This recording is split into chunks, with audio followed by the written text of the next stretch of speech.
All right. Everybody, this is Richard, and welcome to the third of four sessions of the City-State Immortal. This is we're using Dark Streets and Darker Secrets by Diogo Nogueira to explore an updated version of a very, very old D&D setting called City-State of the Invincible Overlord. And it has been a game of courtly intrigue and deep explorations of city-state politics. The city-state no longer has an overlord; it now has a senate. And I'm about to introduce you to the house of one particular senator. Let me pull up our relationship map because I have.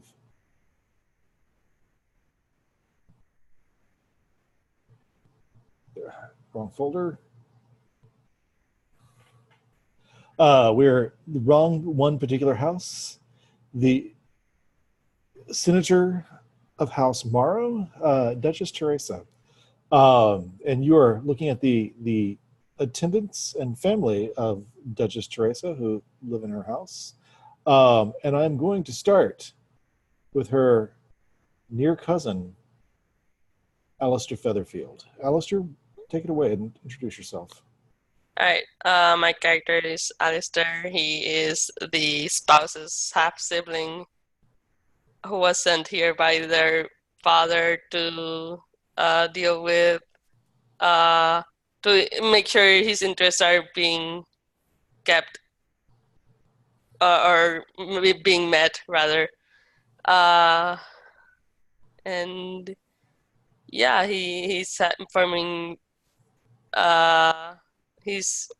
relationships and bonds and shit with people and getting enemies as well, I guess. Nice. Then Julieta, played by Will. I'm Julieta. She's an archaeologist in the employ of House Morrow, and she spends her time delving into the catacombs under the city and trying to excavate religious history. And which member of House Morrow sort of brought you into employment? It was I think this child, the heir of the house, Conradi Morrow. But to be honest, I have more of an affinity with Alistair, with nice. Maria's character. Conradi is my employer, but Alistair is the one who nursed me back to health when I was ill. Wonderful. Next, Victoria, played by Leandro.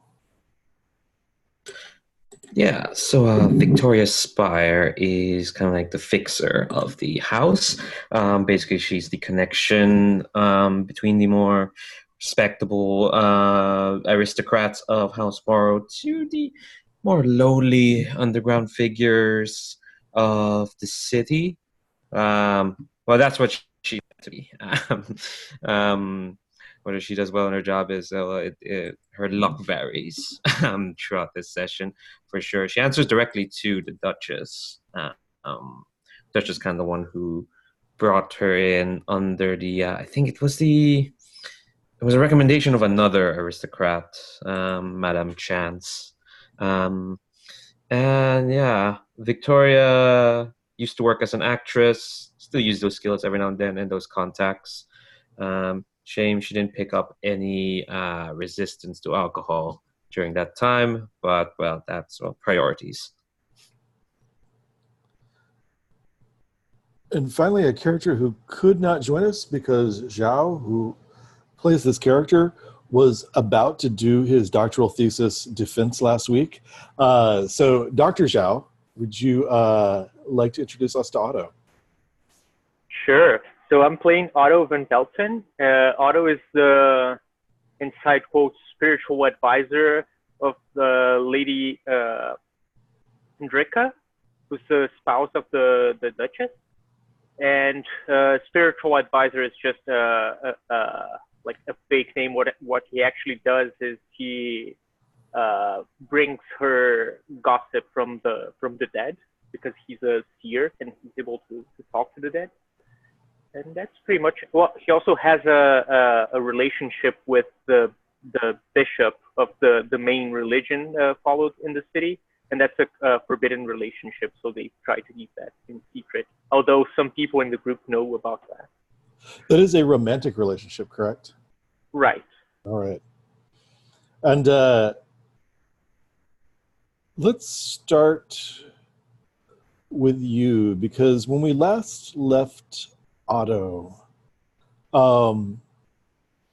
you heard some important information as you were getting ready for a time away with the bishop before he had to sort of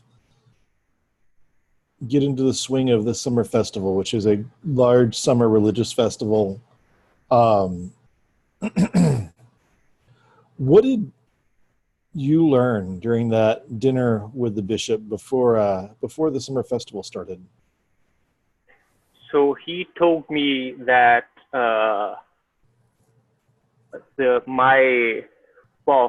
it's not my clear enemy, but he doesn't like me. Lord Edward, who's a conservative senator, right? Mm-hmm. Was negotiating the purchase of an old temple of deity that's part of the old religion, which Otto follows, and that deity is a deity that most people don't serve. They fear it because it has to be placated, otherwise it might unleash their fury on their followers or onto the world. And that was Sumulus, correct? Yes. I lost my notes and I didn't have time to check. Okay, Sumulus. That's okay. All right. I made a crazy amount of notes, so that was Sumulus, who is Chthonic deity of the wild, and that Edward, who is a member of the older religion, not necessarily, as you might expect, people who are members of the same religion are not always allies, and that doesn't always dictate politics. So Sumulus is a member of the old religion and has purchased the land of an old temple of Sumulus. While Otto was learning that, Victoria, you were out for a night in the tavern. Would you give us a little bit of information about what happened there? Yeah, I was doing my rounds before the summer festival, just figuring out, what all the actors and workers are going to do. Went inside a tavern. Things got freaky in the sense that things slowed down and ominous laughter kind of filled my ears. Some patrons ran away and I passed out. I was woken up by my good friend Roscoe McLaughlin, a retired actor. We shared some of his patented alcoholic swill outside the tavern, where he was very cryptic and not at all confusing and mysterious about his abilities or his intentions. And I kept drinking the swill. Decided, heck it, I should have a night out. That didn't go so well. And right now I've lost a quarter of my sanity. An entire quarter. All from things that Roscoe, you believe Roscoe did while you were consuming alcohol with him, in terms of making you either sort of, lose balance, lose consciousness, have nightmares. Correct? Am I remembering that correctly? I think we didn't say it out loud, but I will take that interpretation. That makes sense. That makes Victoria less like she can't hack it. For sure. That makes her seem more competent, instead of just be losing some dice rolls. No, that makes sense. Yeah. Either way, yeah. The result was that it's like bits of her time has been kind of stolen, and she woke up extremely hungover to the point where she missed the Duchess Morrow's speech to kick off the summer festival. He said she was at home at the senator's home. You also missed Lord Edward's speech to kick off the summer festival. Oh yeah, that's conservative firebrand he devil. Yeah, I basically missed all the all the political stuff. I did get another visit from Roscoe, who was very more blatant with his magic and his attempts to influence me this time.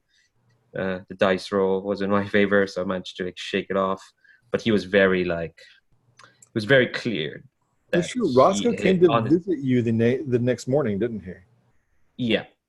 He sent a calling card. He wanted the flask back where he kept his swill, and yeah, he very overtly said that he was targeting Lord Edward. He is targeting, those up top.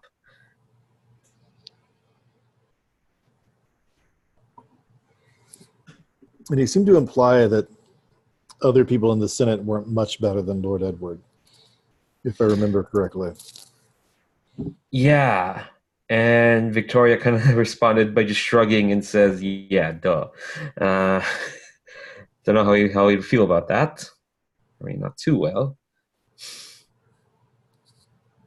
I remember parting in nice terms. Well,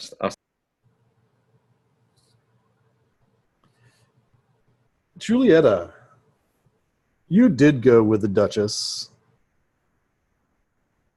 to the Grand Temple, not of Salamos, or just, the city's Grand Temple, where several senators made speeches about Summerfest in front of the clergy.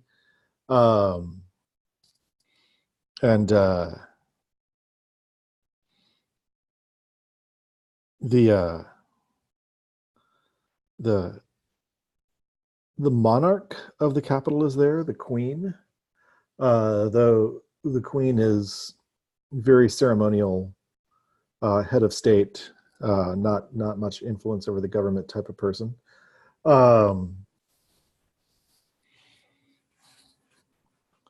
In fact, she didn't even really dress up. She sort of wore business clothes to the festival, and let the senators make all the speeches. Julieta, what do you remember from the big kickoff of the summer festival? There was a lot of politics that kind of went over my head, but I remember that Lord Edward was talking a lot of historical nonsense that didn't sit right with me, because I knew that was all the stuff that he was saying was like politically motivated rather than historically accurate. Imagine that.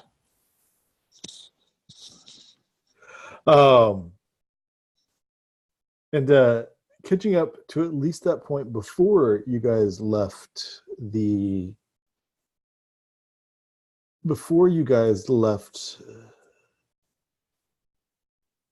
Alistair, what do you remember? What happened there? At the Abbey, you mean? Yes, at the Abbey. Well, not at the Abbey, at the oh, that's right. We need to back up. Yeah, because you were also at the Abbey. Let's finish out the launch of Summerfest and then sort of flash back to a little further to the Abbey. Yeah, because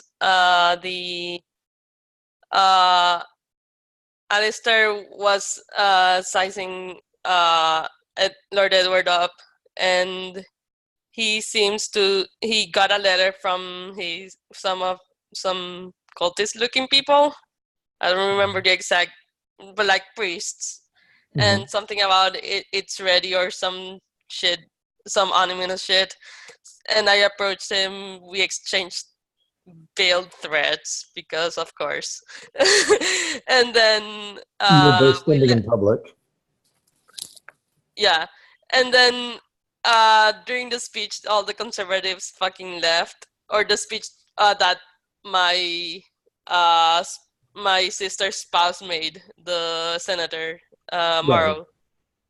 All the conservatives left in a standing what's it called again?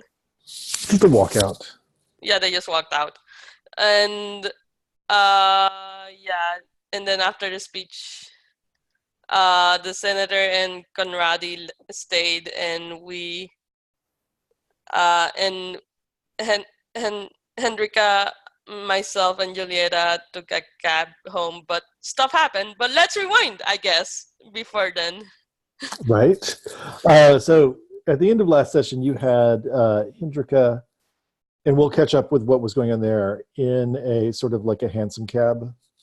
There are motor cars, but nobles don't take motor cars. They take nice carriages with horses that are very fancy, so that everybody sees them moving slowly across the city. But the night before, for you and Julieta, what happened there? Sister Pierce went missing. That's Mhm. a thing. Sister Pierce. Also 2 books from Sister Pierce is the nun I confessed to. She Right. disappeared in the middle of a confession. I went looking for her, met Julieta. We both heard the same thing, which is like bat wings, vaguely.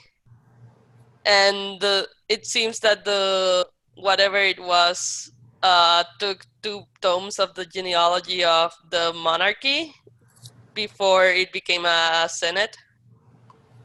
Julieta, what do you remember from the very first session and the beginning of last session, before the conservative walkout at the party, or at the Summerfest kickoff? Yeah, I think Maria kind of summarized it, that my character was in the library, and then there was some sort of like giant bat monster, but I didn't really see it, and it was apparently stealing some sort of genealogy of the stealing some volumes of genealogy from the library, and I think I was trying to ask around with my like scholarly friends to see if there were any other copies of that genealogy in the city. Mm-hmm. But I don't know if I actually got a chance to do that yet, because we had to go to the festival. The festival launch thing and blah blah blah. So my first question is, when you left the festival, what happened to the 2 of you and Hendrika? Oh, we got mugged almost by some bandit-looking people. Attacked us with one of them had firearms, the others had batons. We took care of them. The police came and arrested them. They seemed to have papers of Lord Edward, but they seem to be planted there more than anything, like to make it seem that they're related to Lord Edward, but aren't actually related. So, yeah. Julieta, anything you need to add to that? I think that's about it.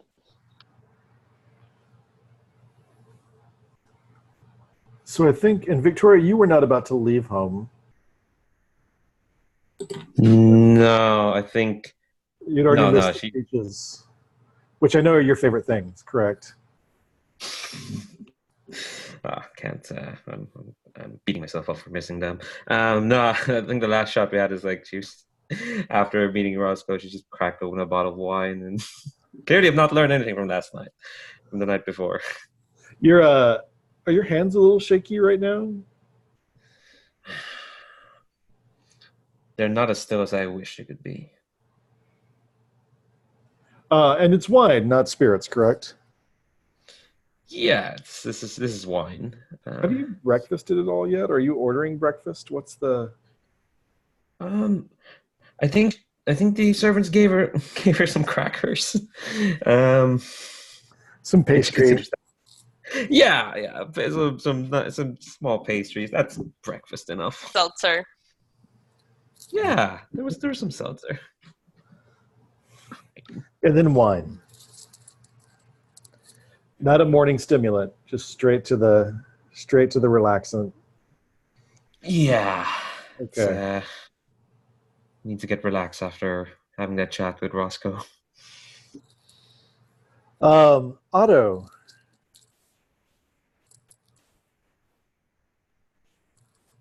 With the bishop having gone off this morning to begin the observance of the summer festival, do you head home, or are there other places you head?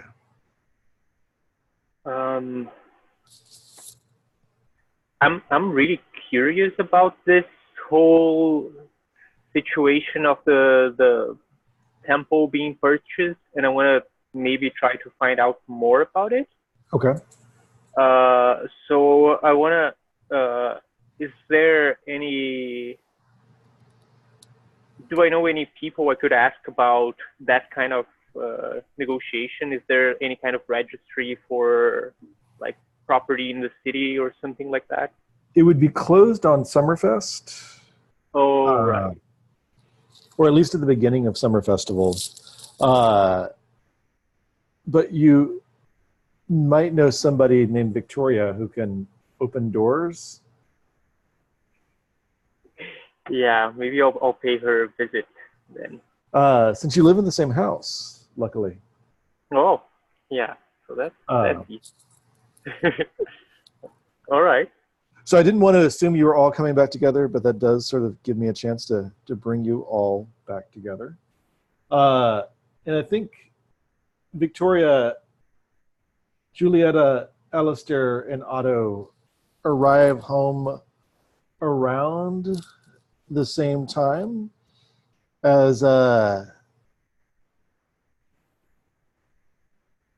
Ivan shows up with the bottle of wine you requested. What's distinctive about this bottle of wine? It's shit. I wrote down a vintage last week, and I don't know where it went. Right. Oh, it is. It's.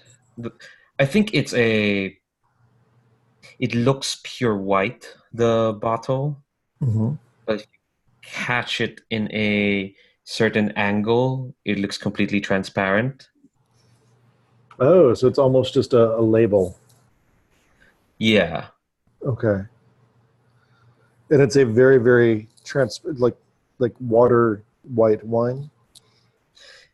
Yeah, I think so. It looks crystal. It looks weird.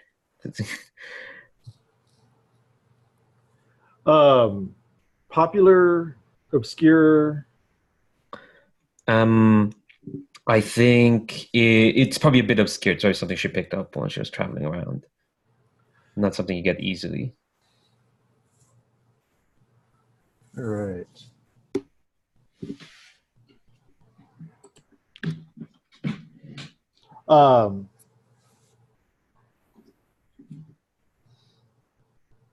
Where are you sitting towards the front of the house? Like a parlor, the dining room?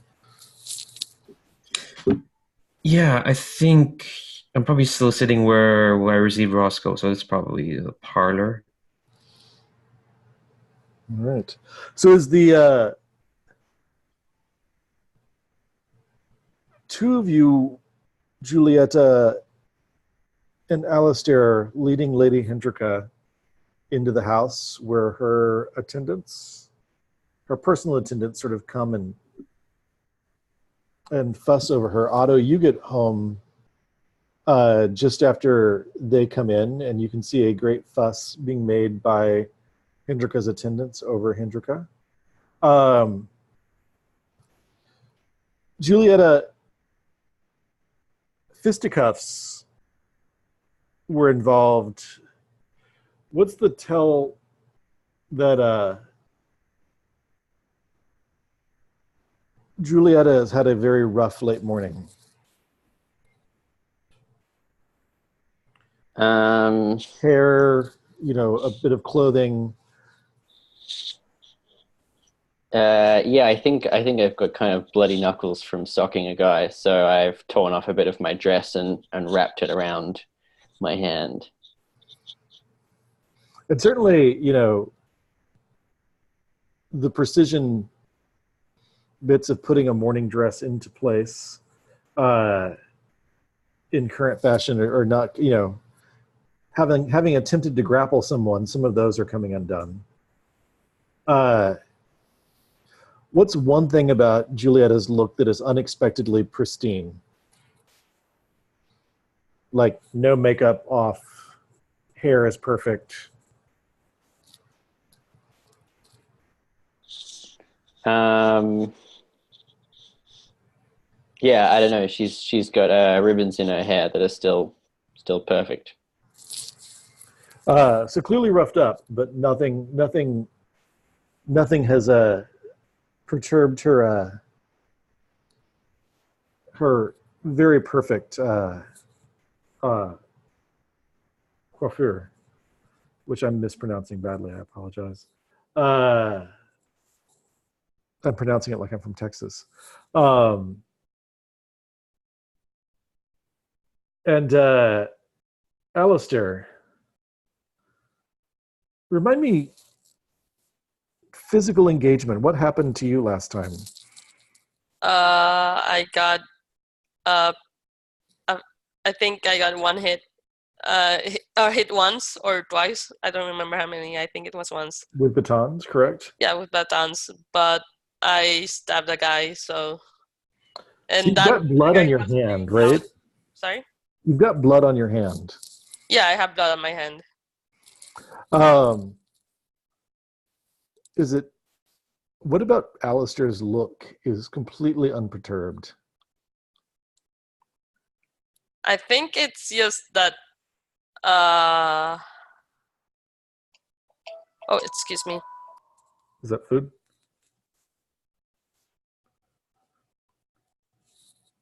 I'll skip over quickly to Otto. Otto, you come in and violence has clearly been happening. And Hindrika is being sort of escorted toward the stairs while protesting that she's fine, everything's fine.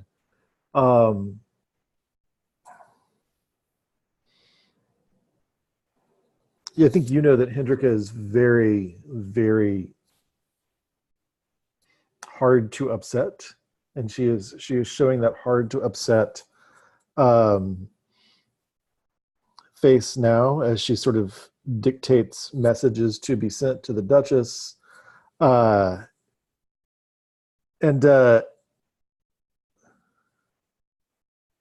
what's one thing you see in Hindrika that lets you know that she's more upset than she's letting on?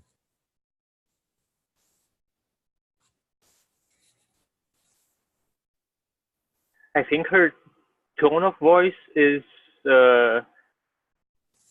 it's more like, sounds more like she's annoyed than upset, but I can see that her, like, something in her eyes, the way she's looking at people is strange. I can definitely see that every time she's saying something, she's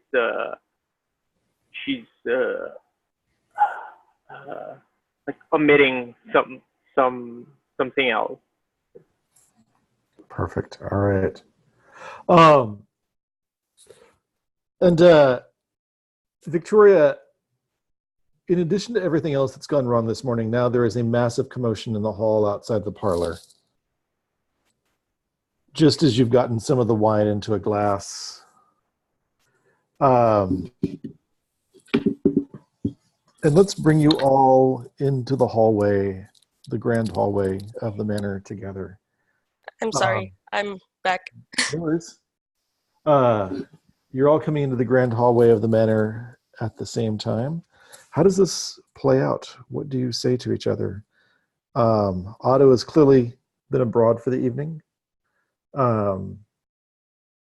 Victoria was not present for the festivities.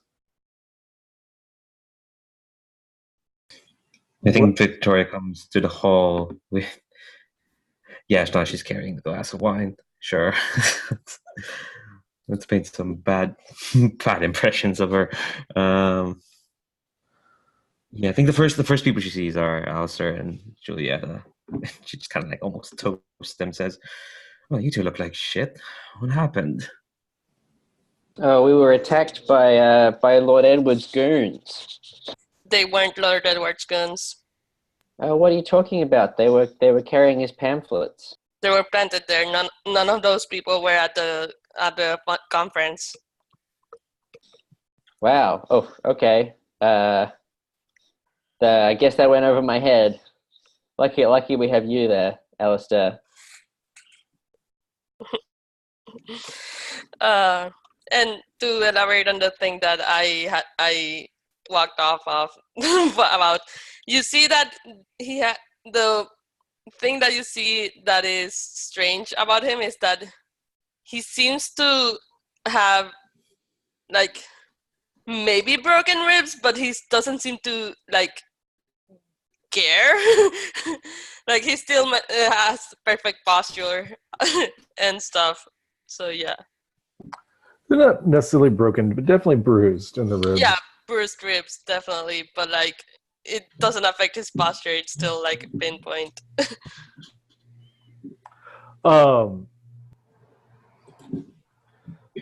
Alistair and Julieta, as you get home, I'm going to ask you kind of what's going on, but if you take some time to get your feet up, and we're going to let you roll your recovery die. Unfortunately, the recovery die does not affect sanity, Victoria.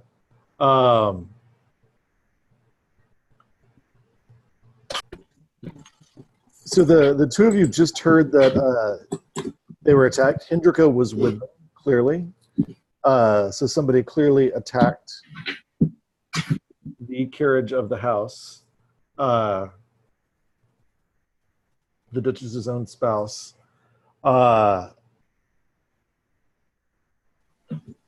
What do you say on hearing this, both Victoria and Otto?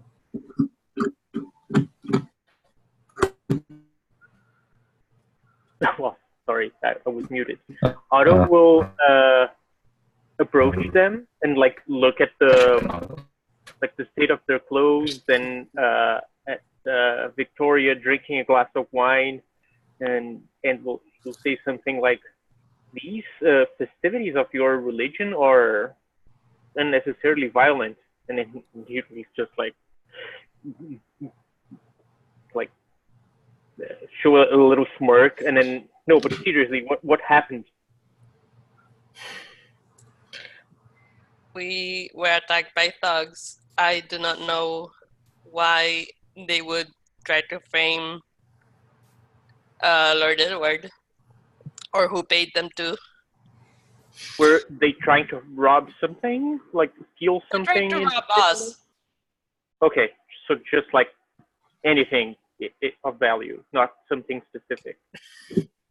Yes. I think it was more make it seem that my impression is that it's more like to make it seem that Lord Edward was doing it, but I don't know, something's off. Yeah, he's not a saint for sure, but he usually uses more sophisticated methods. Yes, he usually does not hire thugs in the middle of the road and try to catch 3 of us. Spectacularly clumsy in the sense that they tried to attack one of ours when we've had such capable people guarding Lady Hendrika. Anyway, conspiracy on conspiracy, it's quite a bit much. Either of you want a drink? And before anyone answers, she's going to dart back into the parlor and come out with 3 more glasses of wine. Also, where the hell have you been? been manning the fort. All right, good. I have a favor to ask. Well, apparently, lots of us have favors to ask of Victoria this morning. Very well. Seems we. Oh, lovely. Okay, all right. Very well. I need you to look into who you have friends in low places, right? I have friends everywhere. Good. I need you to find out who the fuck tried to frame Lord Edward. And let them know that it's probably a bad idea, even though I don't personally like him anyways. He also seems to be involved in the church somehow. But, I don't know. It might be just me being overly paranoid, but there's something up with Lord Edward as well. There's nothing wrong with being overly paranoid given where we live and what we work, or our livelihoods. All right, so you're asking me to unpick a conspiracy. All right, that shouldn't be too bad. She downs half her glass. What about you, Otto? You have any conspiracies you need to pick apart? Yes, it sounds like this morning is a good morning for conspiracies. I think Alistair's concern about Lord Edward is not unfounded. I heard from someone he sounds like he's doing something risky. He's purchased an old temple for a god named Samilus, and it's a god from the old religion. Maybe you don't know a lot about it, but it's the one we avoid, not the one we serve.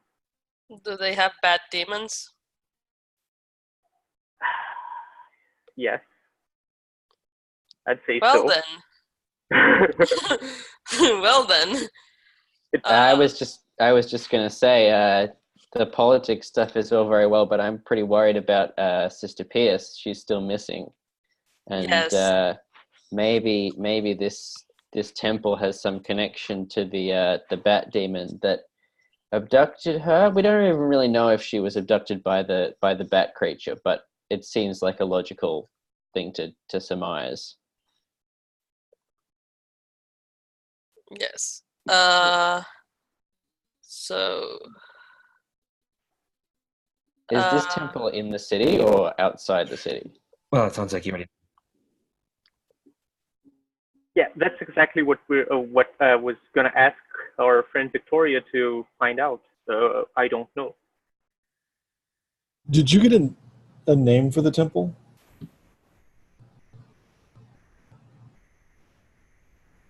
Not really, but I think like given that this is a temple for a not very popular deity, I'd assume there's only one in the city. Not sure. Julieta, as someone of keen archaeological insight, would you like to check your intellect at advantage? Okay, check my intellect with 2d20.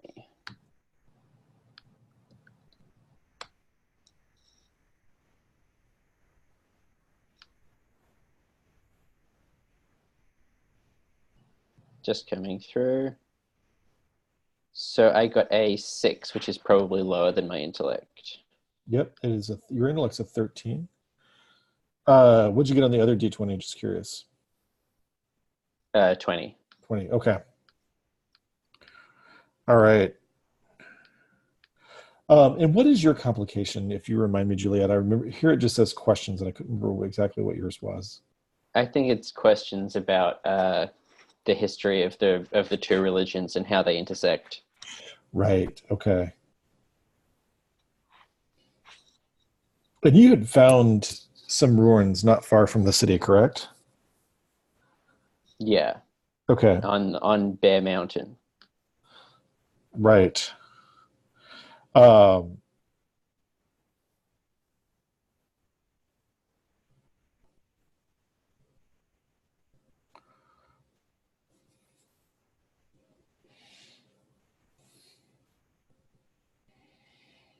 so I think you know.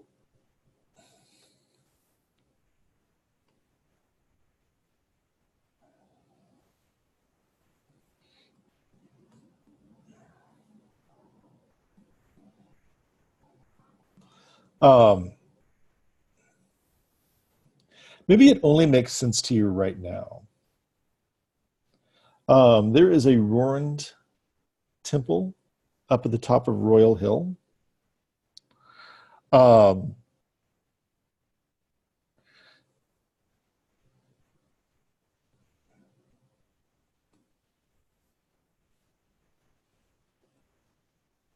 that several people have studied. You know that it was at one point associated with Samolus. Um,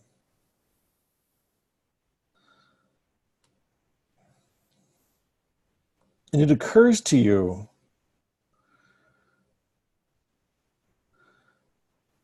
that the Bear Mountain Temple, in an era before the current city layout, in an era of the old walls, uh,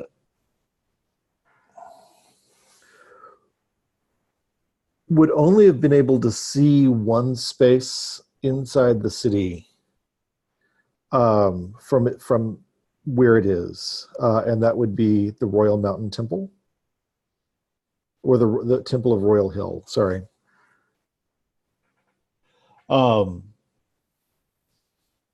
So kind of like a Stonehenge type deal. There's like a sight line that has Yes. religious significance. Right. All right. Well, And perhaps not even spiritual significance, solely an organized religious significance, that the priest of Samolus were using that temple to signal things outside the city, to send messages outside the city. There may be spiritual significance there too, but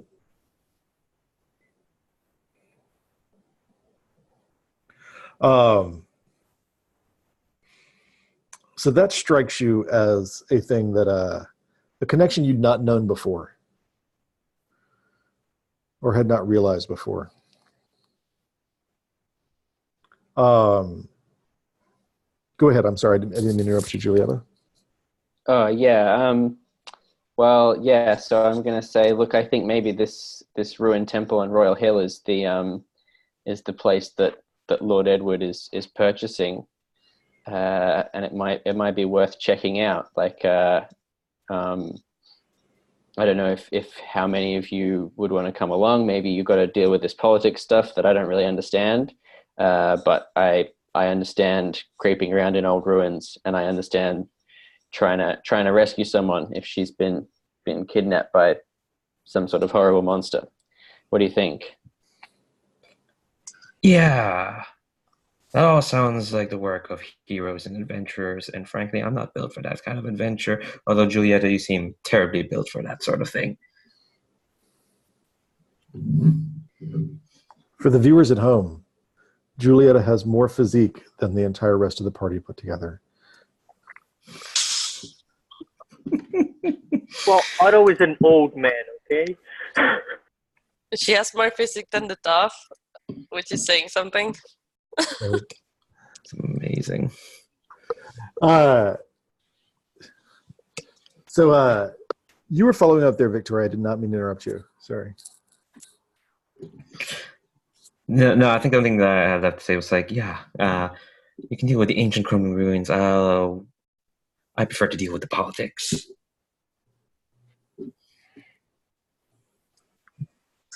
I would go with you, but I fear I am needed in the political side as well.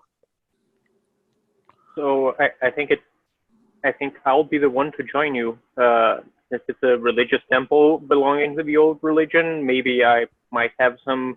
I know you're very skilled in history and archaeology, but I might have some religious insight.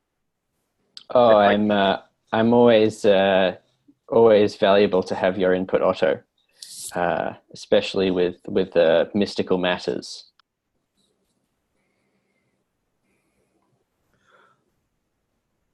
Where are Victoria and Alistair headed?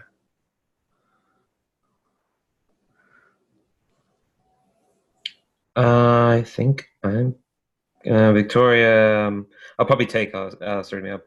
She's gonna go to some of her friends and talk about see what they know.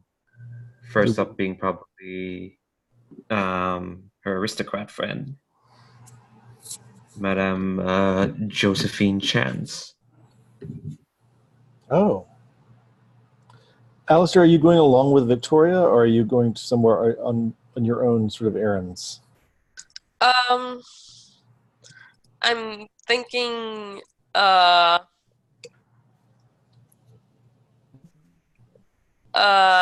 think I could also talk to the aristocrat since we're kinda on the same level. I would think I would rely more on Victoria if I were to talk to like other people. But like I can go with her. Okay. And Josephine Chance, if I remember correctly, Victoria, was Josephine an actress before marrying into an aristocratic family, or was she a friend of yours in an aristocratic family? I think it's the latter. Let me double check the Fixer's playbook where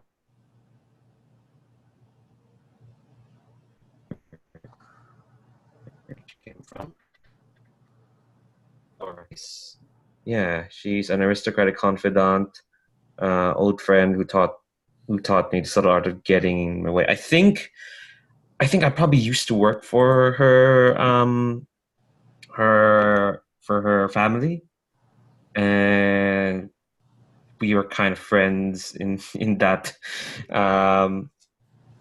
Even though we have like a class divide between us, and she, as I kind of got into acting, she taught me like how to put on a face, how to figure out who's lying and whatnot, which you have to learn from. Grow up in a den of vipers that is the city's aristocracy. All right. So I'm going to start. While Will's away, I'm going to start with Victoria's. Also, Ivan is going to offer lunch. If you take it, it will be a little bit before you leave, but it will also mean that you get a chance to recover some health. Anyone not staying behind to take lunch? Actually, I think I'll take lunch so I can recover. You get a D6 plus 2, and Julieta, you get a D6. I don't think I've actually lost any health, though. Okay. I get all my health back. Nice. Okay. I roll a 6 I don't. on a plus 2. Victoria, take lunch. Oh, sorry. Victoria, you also, as part of lunch, get a D6 back. A D6 plus 1, actually. Cool. Probably should eat something. Not just one. Something. Not just wine. No, yeah, I get. Ooh. Oh, I get full health back because I rolled a 3. Nice.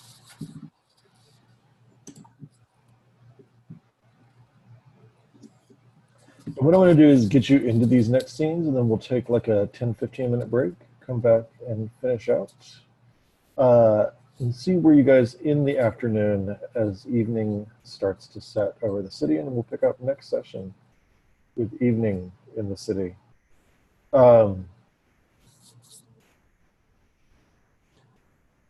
Victoria, would you throw a die of fate for me? Just any die, and tell me whether you got high or low. Okay. I'll just roll this pink die that's over here. Perfect.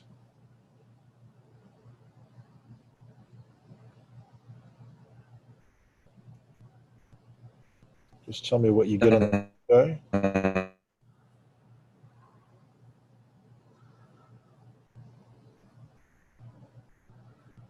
How'd it go? I got 2. A 2. Oh,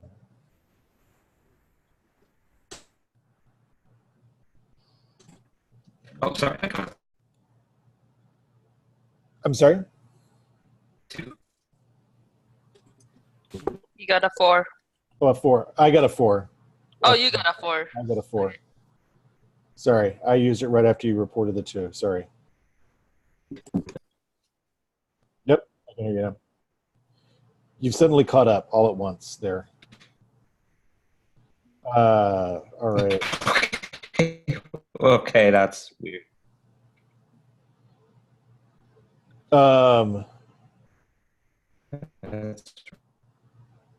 Leandro, can you hear me?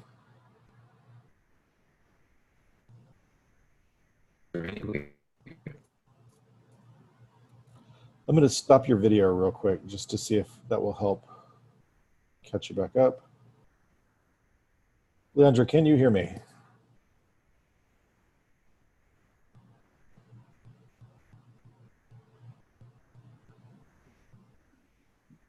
Yep, I can hear you.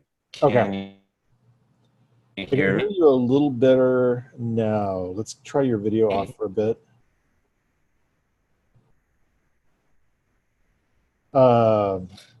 Isn't it lovely dealing with internet issues? Okay. Okay. So Leon, Victoria, and Alistair, you both exit. I take it you take a house carriage over Victoria to see Josephine. Yeah, I think to see Josephine. We're going to work on this. I always do it, but I'm not going to show her off to Alistair. You know what? I'm going to go ahead and put us on break here and then hope that whatever the signal issue is clears up. So let's do a 10-minute break and come back at 9:45. And then hopefully we will have a slightly clearer signal.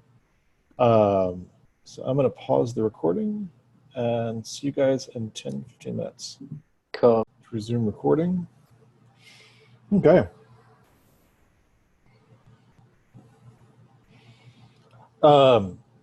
Alistair and Victoria, you get to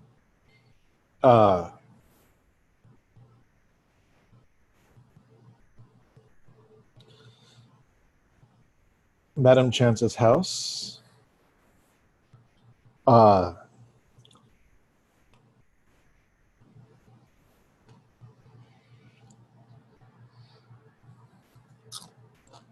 And there's a couple of other carriages pulled up.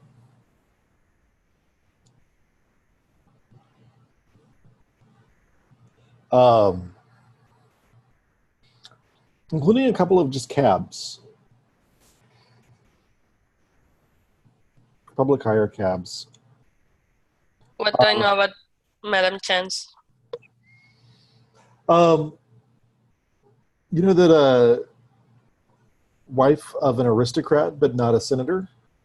Not the senior most person in the house.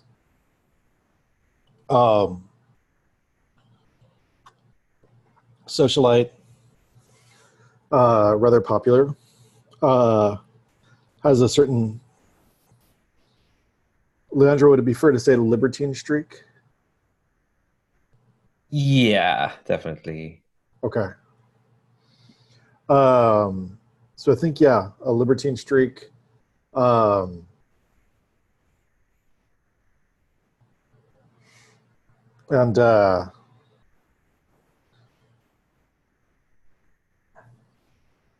ambitious, but not like connivingly so. Not underhanded or cruel, usually, to your knowledge.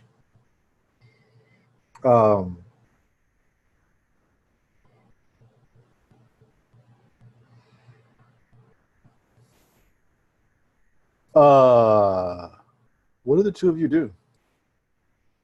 There's a couple of hansom cabs pulled up in front. Clearly she's got visitors. I will knock at the door as well. Or Okay. knock on the door. Yeah, I think I'll let you do that thing. I think I mentioned like looks better for one of actual these connected to like a noble persuasion to enter or to present themselves first. If anyone asks, I'm your very charming valet, if that's all right, Alistair. Don't you already know her? Well, if anyone else asks.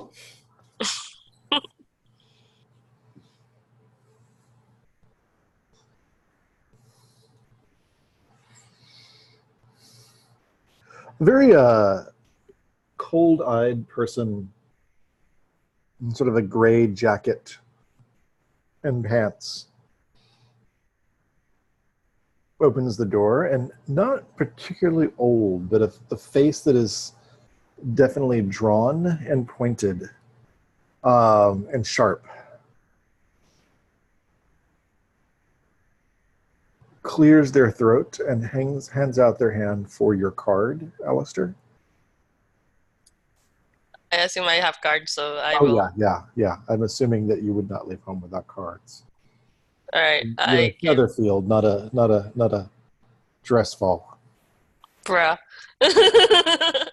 Yeah, I will give them a call. A card will call me back.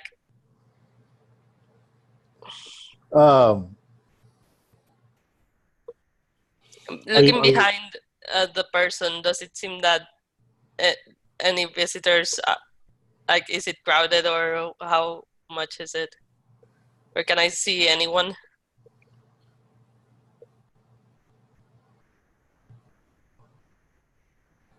You actually hear a voice that is very familiar to Victoria, a laugh that is very familiar to Victoria. The first is your friend, Madam Chance, Victoria. The second laugh that you hear is Roscoe. And then you hear a third laugh you don't recognize. Oh, lovely. Alistair, if you believe you'd recognize any of those people, that's fine too. I mean, the third one you can't, but... Yeah, I was gonna say, like, I don't know, I don't think I know Roscoe. And Chance I know vaguely. The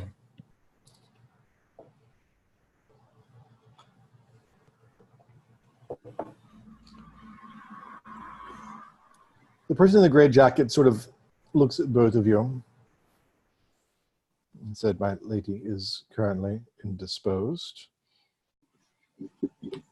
But if you would like to wait..."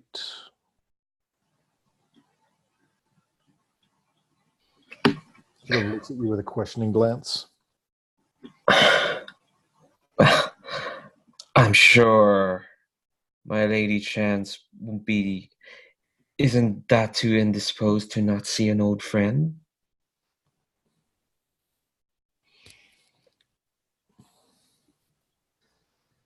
If there's one thing that unannounced visitors are good at, it's ensuring that your later unannounced visitors won't have a chance to see you. She looks kind of glares towards or they look sort of glare towards the drawing room.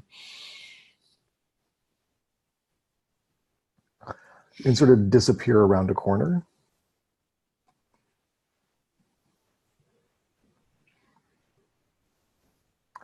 You were unattended in Madame Chance's hall for a second.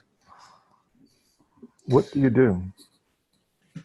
I think I'm gonna look at Alistair and kind of like make a. Oh, I'm making a gesture and my video's off. Kind of like put my finger to my lip, making like a shushing gesture, Mhm.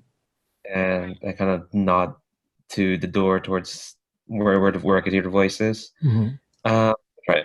I'm trying to You know eavesdrop for. you know that the servant Mhm.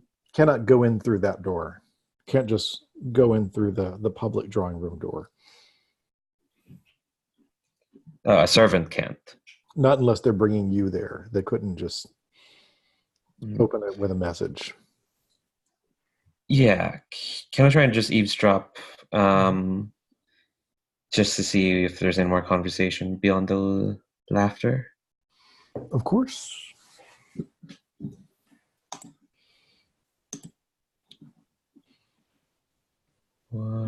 Okay. What is this going to?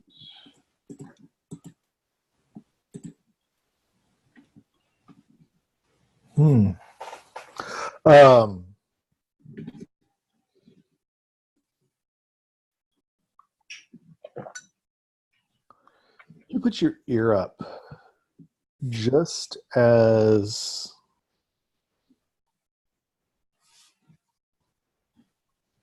you hear the servant come in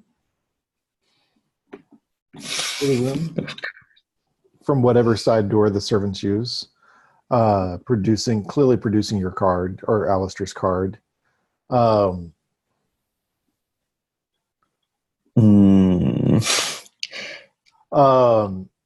Make an intellect check, I think. Okay. What's your With concept? advantage. Oh, What's your concept as yeah, I think Okay. is somebody who he's paid to do that. Yeah. Yeah, my concept is pleasure, but I have a special ability called I know how to do this, which gets me a profession that can be used like a concept. But I don't know if entertainer. I think if I want to use entertainer, I have to like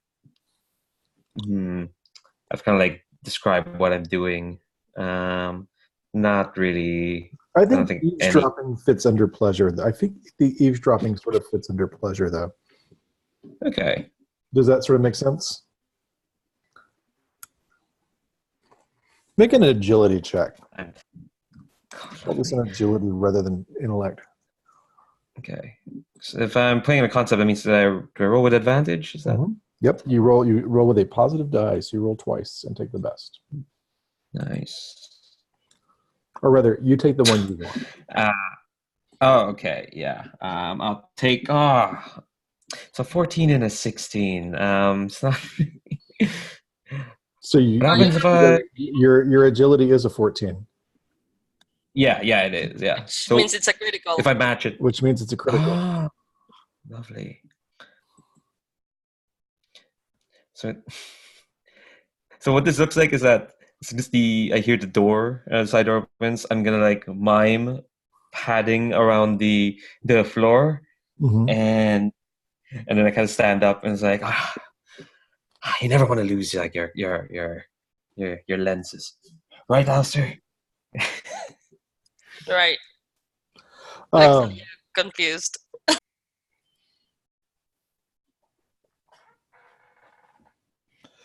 One moment. Let me pull up a name.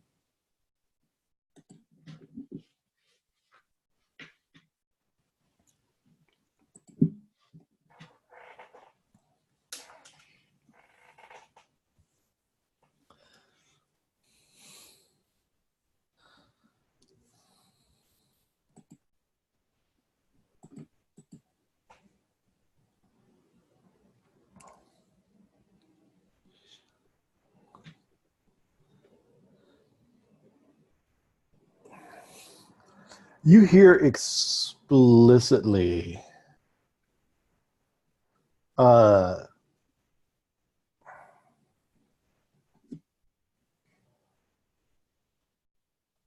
your friend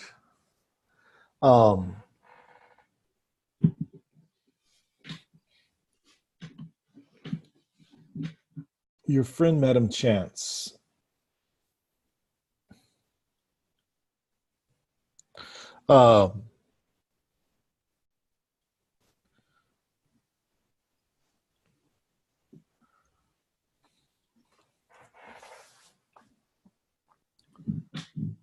You almost hear, as soon as Alistair's name is said, you almost hear her eyebrows arch. You can hear that, apparently. Most people wouldn't be able to Well, hear it, but you know her as well. When she pauses for precisely that length of time, she's doing that thing with her eyebrows. And she just says, Mr. McLaughlin, Lady Begson, if you'll excuse me, I have the senator's cousin waiting in my hallway. And that's when you hear her hand touch the parlor door out towards the hallway, or the drawing room door out towards the hallway. And the drawing room door begins to open. But of course, Victoria, you know exactly when to look like you were just dropped something. And we're just putting it away. For sure. I think I've had enough time to like reposition myself. when I hear Josephine's eyebrows arch, Alistair's name, I kind of shoot Alistair a goofy smile that he's not going to get the context of. And she opens the door, and you are well positioned enough, and she is savvy enough to block view of you with her body. And she doesn't act surprised or acknowledge your presence while the door is open. She steps through and pulls it quickly to behind her while saying,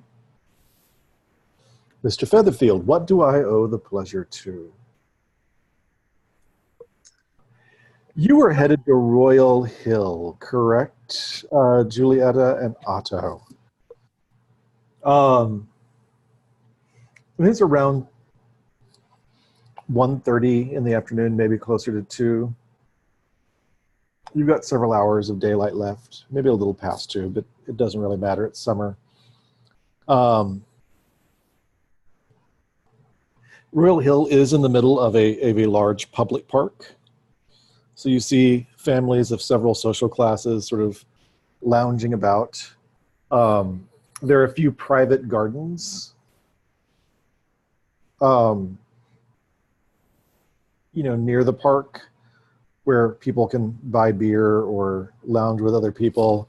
There's some aristocratic private gardens, but there's also a few that are a little more just, if you have the money, you can get in. And Royal Hill is technically part of the park, but seems to have been fenced off. And there's a couple of sleepy-looking guards about.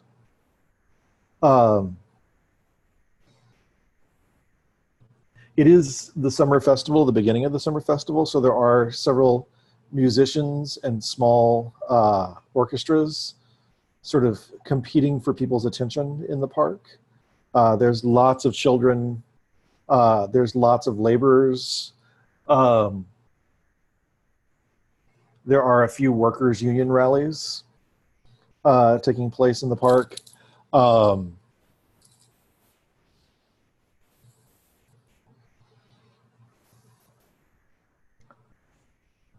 And you're headed to... Correct. Go ahead. I'm sorry, Julieta. Oh, yeah. So there's a fence around this temple that we're trying to get to? There's a fence towards the base of Royal Hill. You can't quite tell if it goes all the way around, but it definitely goes over the path. What do you think, Otto? Does this look like the place that your source was telling you about? Well, I think my friend can give us a better view of this, and then I can be sure. And Otto whistles, and to call his familiar, who's a crow named Dusk. So from what I understand here, I can communicate telepathically with my familiar. So I'm gonna ask him to fly around, and I want to see if the whole perimeter is fenced, and also if there's any temple or anything we can see and how far we are from it, if there are guards, stuff like that. And what is your crow's name? Dusk. What is the one thing that would tell someone looking that Dusk is not a normal crow?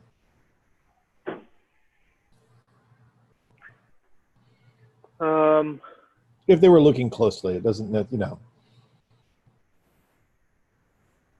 I think he tends to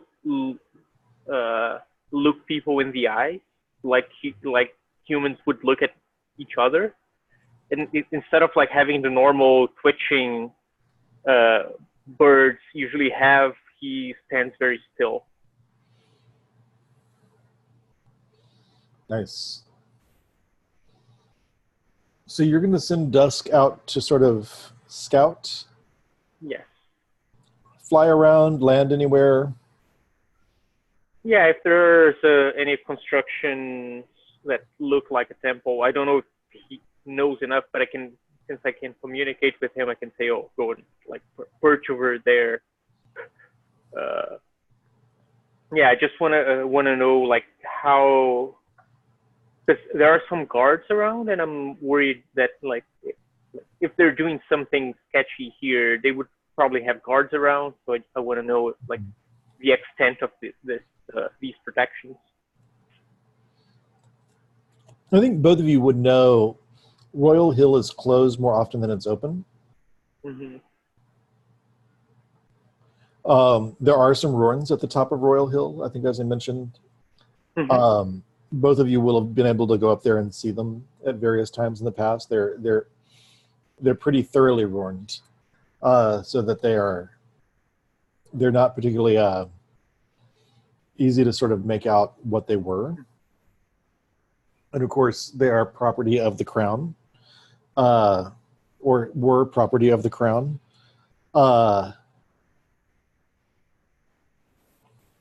But these are not park constables. These are private security guards.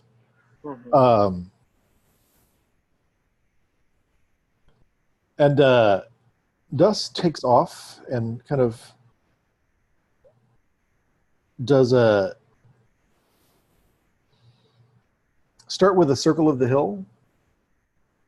And what are you looking for? Looking towards the bottom, looking towards the top?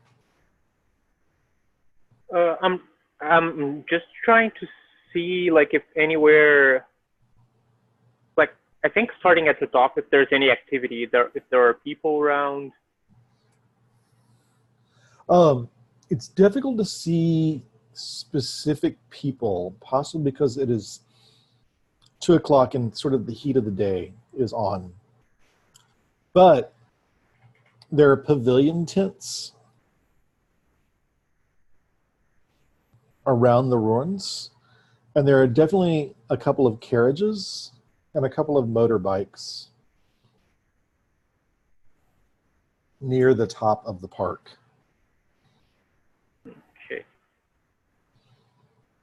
Yeah, I guess that's enough to know for now. Like I know it might be crowded, like if there are people under those pavilions. Mm-hmm. So I'm gonna call him back and turn to Julieta and ask, Julieta, do you think you could tell these people you have business here? You're an archaeologist. There are ruins over there. I can support you the best as I can, but I'm a terrible liar. Yeah, I mean, we could say that. I'm worried that even though I would have a legitimate right to inspect the ruins, if these are Lord Edward's guards, they might not respect my rights. What do you think about, I mean, it's a big park. lot of fence line. Maybe there's just an area of fence that's not guarded, and we could just nip over it.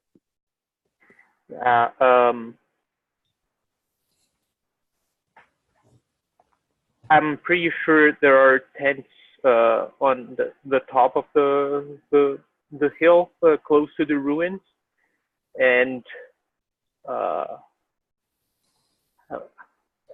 there might be people there. So even if we sneak, we might be noticed. Okay, yeah. Well, let's have a go at getting in. I've got my I've got like a little license that's granted to me by Conradi, which it's kind of like a little badge that says you're allowed into any of the catacombs of the city, any of the sewers, any areas that are normally blocked off. So let's just walk up to the front gate, and I'll see if that is enough to get us through. And there's not much of a gate. It's really just a wooden barricade. It's the same one they put up when Royal Hill is not open to the public. But again, not park constables, just excessively warm-looking security guys. I'm just gonna like stride right up there as if like I have every right to be there, and as if it's been scheduled in advance that I was going to be doing some archaeological work there. A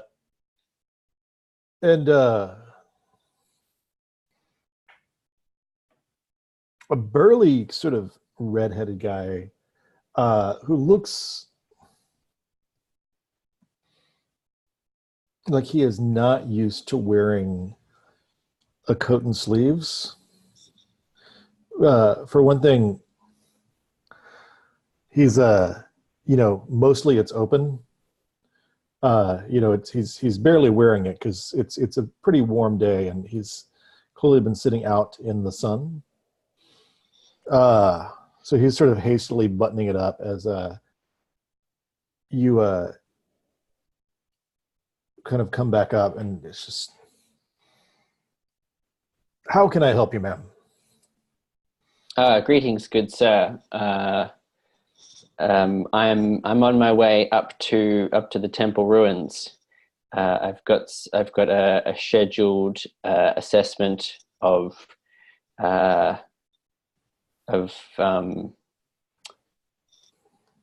like the archaeological finds.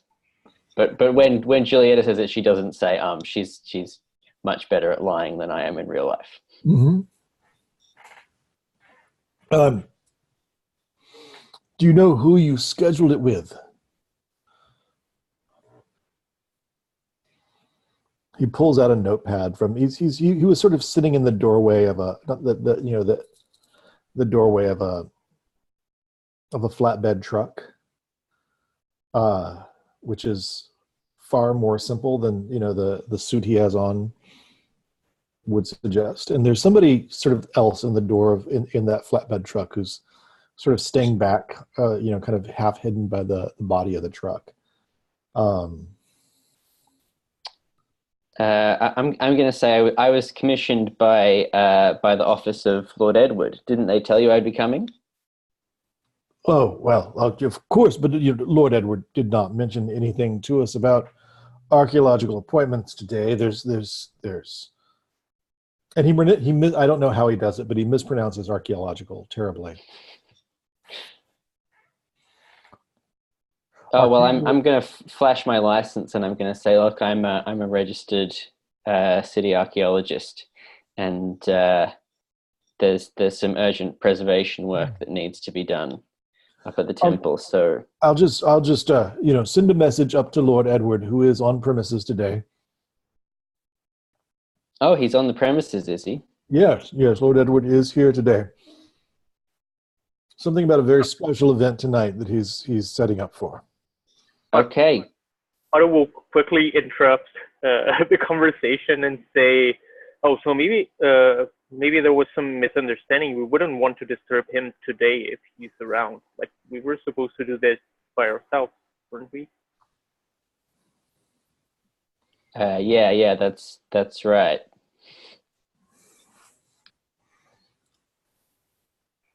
Otto will turn to the guard and say, "Don't bother Lord Edward with this. There was clearly a misunderstanding. We'll be back tomorrow." Clearly, like, he's very, very interested in archaeology. He's always talking about it and how important it is to the great work of restoration. Yes. Well, we'll try to figure this out with his secretary, and we'll be back when we have the right date. Thanks for your business, sir. Otto will just. I think you can both see that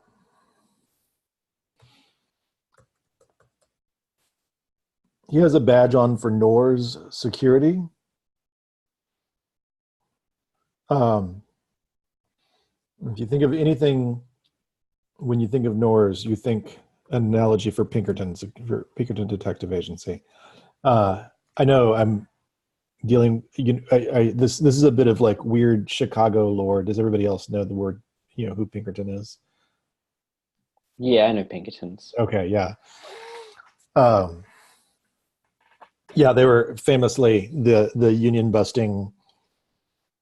If you needed unions busted or other underhanded work done, you hired Pinkerton detectives to get it done. They're the people who pursue Jude Law's character in Penny Dreadful. So yeah, he has a little badge on or a pin on that's for Nor's security.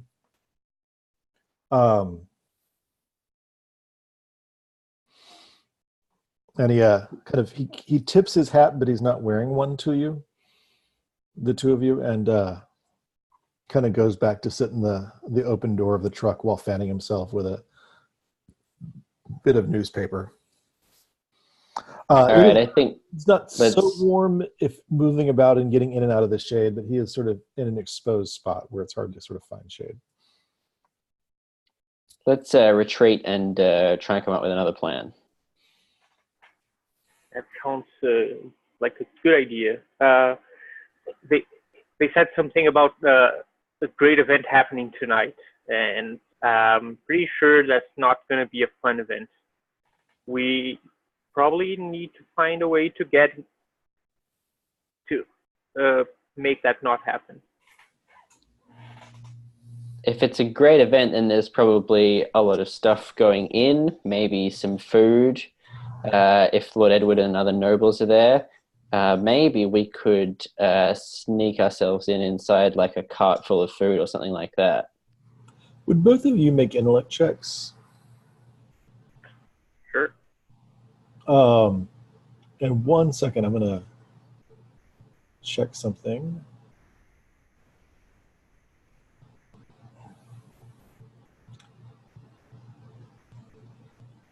Julieta, make it an advantage.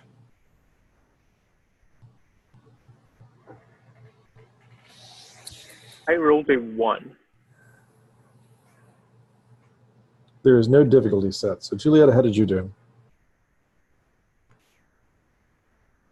I got a 17, so not particularly good. And you rolled it at advantage, correct? Or you rolled twice and then took the better? Yeah, I got 17 and 18. Okay, just wanted to double check. Otto, it occurs to you that tonight, during the monarchy, that after the monarchs converted to the new religion or accepted the new religion, this was the one sort of old religion rite that was kept up through the terminus of the hereditary monarchs.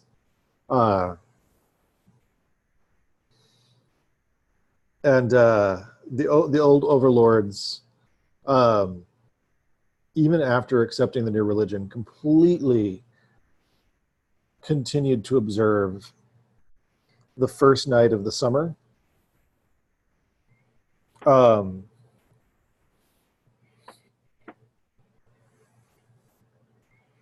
With a banquet.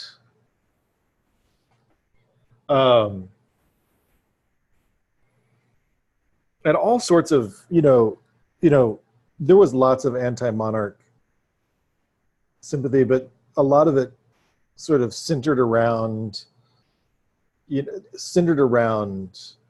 first night of debauchery that the monarchs would do on the first night of summer. They would feed their enemies to monstrosities that they had summoned.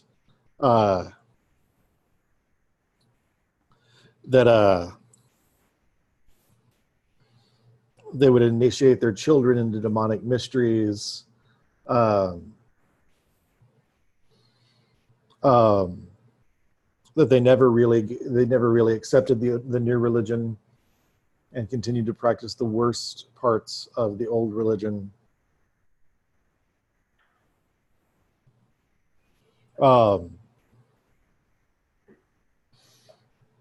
And it occurs to you, that's tonight.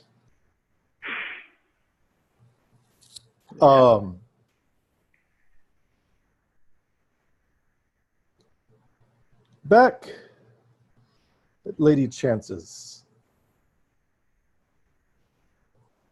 Victoria, I think she pats you on the shoulder as the door closes. And then says, "Why, Mr. Featherfield, to what do I owe the honor of your visit?"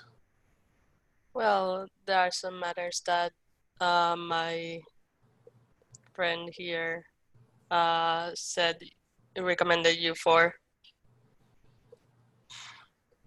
She gives you some side-eye, Victoria. Just give her like a shrug at her. "You are determined to turn my home into a comedy of errors in which I have one visitor in the parlor and another visitor in the drawing room, are you not?" As she takes out a key and starts to unlock the parlor. I was determined to do nothing more than see an old friend and prove my use to my current employment. I'm not taking you in to see Roscoe McLaughlin because I do not want to hear about the history of theater for the next hour and a half. And I know how the two well, to be fair, Joe, it's an effect he has on me. It's not conscious. I think I kind of shoot Alistair a like apologetic glance. Anyway, our visit should be over soon. I am very certain that Lady Begson will not want to stay too much longer.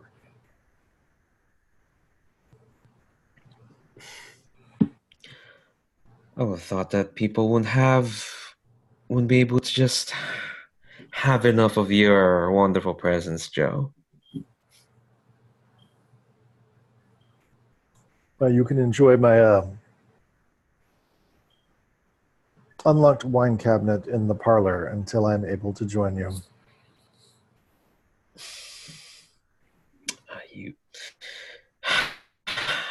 You know where to hit me. Very well, Joe. If you don't mind, while I try to reassemble what remains of my dignity, would you care to hear at least the gist of what my dear friend Alistair Featherfield needs? Only give me a moment. Unless you're going to try to restrain her? I don't want to do that. She hasn't done any bullshit Why magic would we on. want to restrain her? I mean, Oh, this sounds just like like I don't mean like tie her down. I just mean like just reach out and clasp her hand or something. Um. In other words, you're not doing anything to prevent her from sort of like the whole like, give me a moment and I will be joining you. I think we'll let her have that moment. Mm-hmm. I think it's just to be polite. We are in her home. yeah, I think so.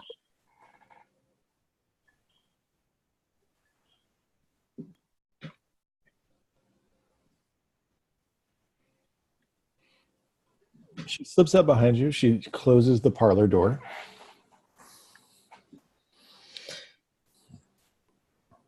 I think I try to like not look at the wine cabinet Mm-hmm. and instead keep my eyes on Alistair.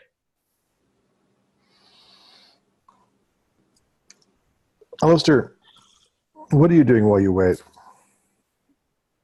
I think listening. Are you slipping out of the parlor to listen? Or as in, so. So there's a hallway sort of between the parlor and the drawing room. Oh, okay, and she's in the other. Yeah, so she's going to cross the hallway to the drawing room. Are you going to attempt to slip out to listen? You can't hear much from here. Okay. No, actually no. I'll wait. Okay. You do hear her open the drawing room door and close it again.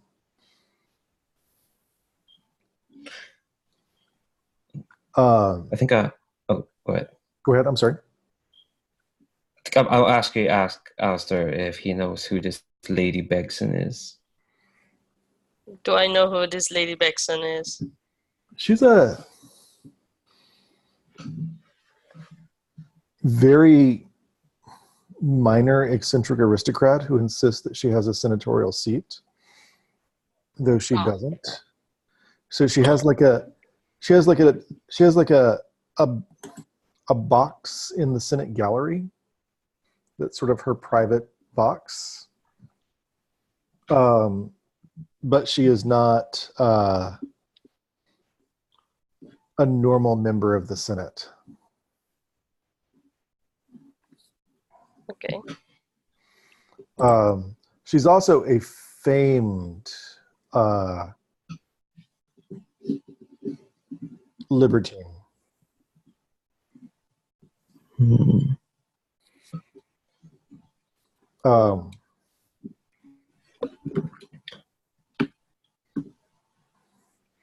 And she has frequently broken the rules of her sort of like side gallery assignment to yell at Lord Edward. Yeah, I let Victoria know that. Okay. All right. So we've got in that room a aristocrat with loose ideas of what aristocracy is.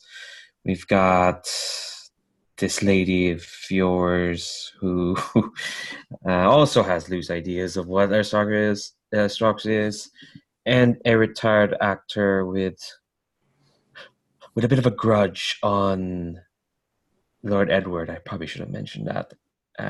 Yes, you should have mentioned that. Sorry, and I think when you said that, I'm like, uncorking a box. I just jump at that, and I'm like, yes, you should have mentioned that. What? Well, look, I didn't think it was important. All right, well, because Roscoe. Oh, you didn't think it was important when we're literally looking at this matter, and just so you know, this is probably loud enough for the other room to hear. Yeah. And I'm going like, look. All right, I didn't think it was that important, mainly because Roscoe has like fucking magic shit happening right now.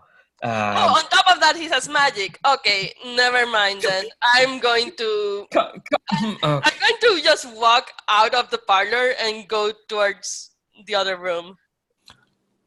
Make an agility check real quick as you get to the door of the parlor. Sure. Alright. That is an 10, which is a critical. You have your hand very firmly on that knob. When you hear the door of the drawing room open, but not just the door of the drawing room open, you know that it's, to keep doors secure, everybody has these lovely double doors, but one of them is almost permanently latched in place so that the other door doesn't swing. All right. Both of those doors open. You hear the clicking of somebody like letting the latch up. That those bottom latches that sort of bolt a double door, one of them in place. Mm-hmm. So they don't sort of sag or fall in. Okay. You hear somebody click that out. And then you hear people stepping across. Two people specifically two sets of footsteps rather, stepping across the tiled hallway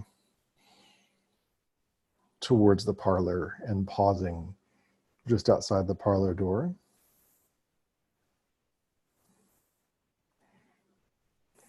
I opened the door.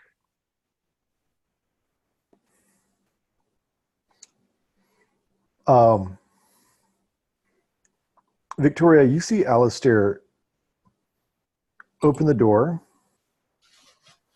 and then all of a sudden,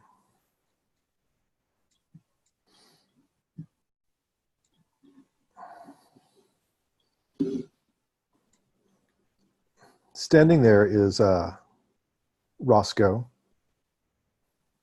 and a woman with a blue top hat and a very pale blue coat of a light cut, a good summer cut, with an open neck shirt underneath it.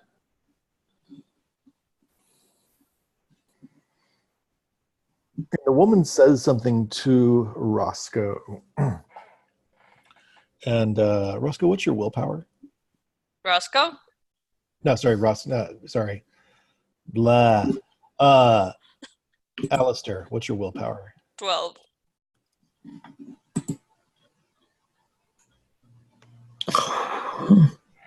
Alistair, you feel something sort of like wash over you. And it takes a second for you to keep your feet, but you do. But you feel like you were just about to pass out. And very, very, like there's this, like you were about to succumb to a fainting spell or dizziness. And you sort of grab, the cool of the door handle in your hand sort of steadied you.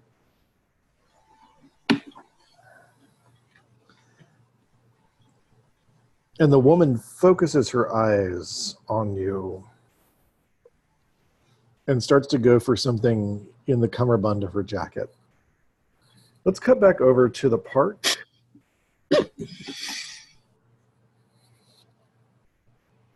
What are the two of you doing?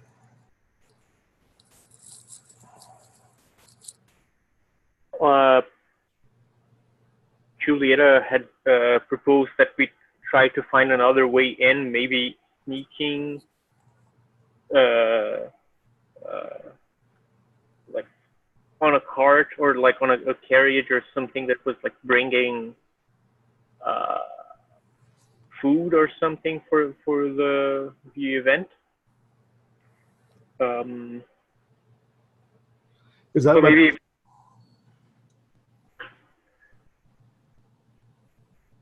Yeah, so maybe we would like wait for a little bit and see if there's any movement of like carts and stuff getting in.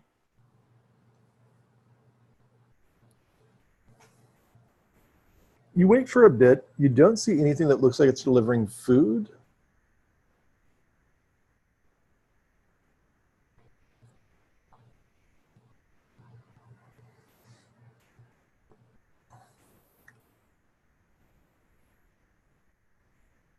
But Julieta, you see a car pull up that has several of the young conservatives in it. Oh, look, that's some of the people who were at the festival opening today. They're the young conservatives. Um,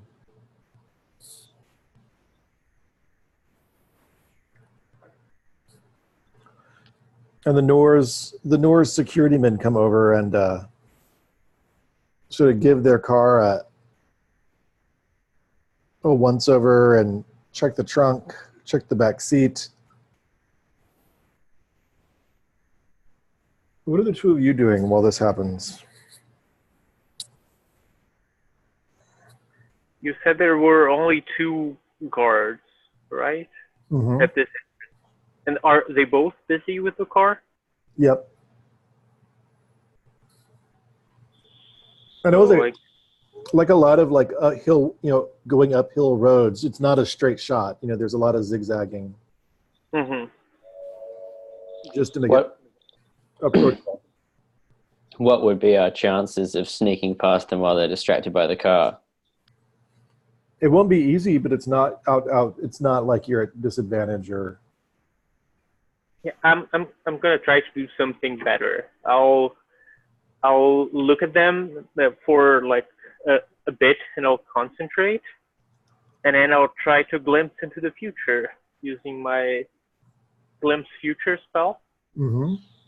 And I'm trying to visualize like what are the best spots for us to hide in the next 3 rounds, let's say. And Glimpse Future, are you just doing it at normal power level? No, I'll try to roll it at power level 3 to have 3 turns. To have a positive die for 3 turns. Right.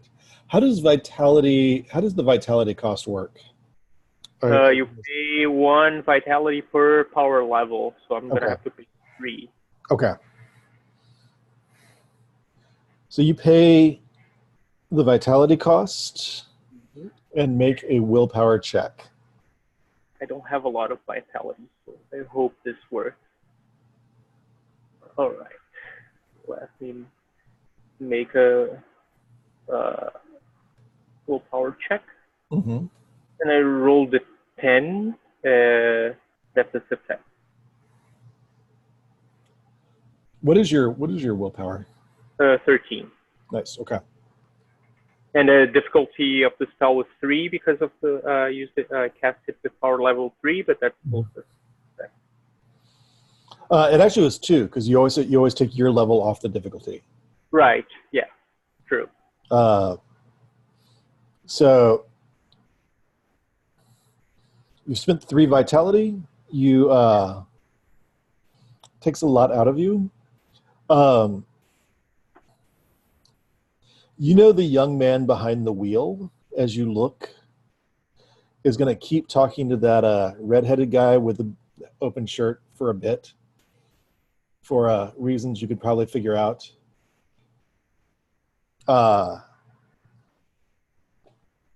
Even though his friends are getting a little bit bored and annoyed.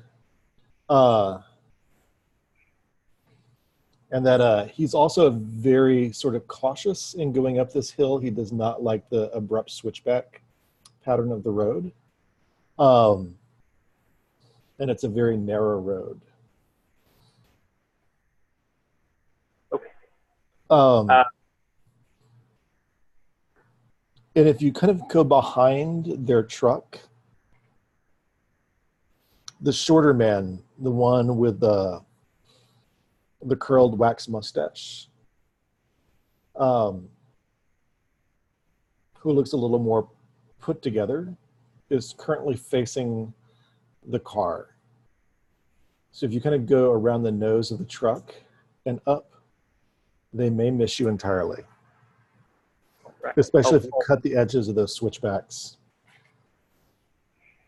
I'll try to signal that file quietly to Julieta, like with hand signals, and then I'll start sneaking that way. I'll follow Otto's lead. Give me a second to look real quick.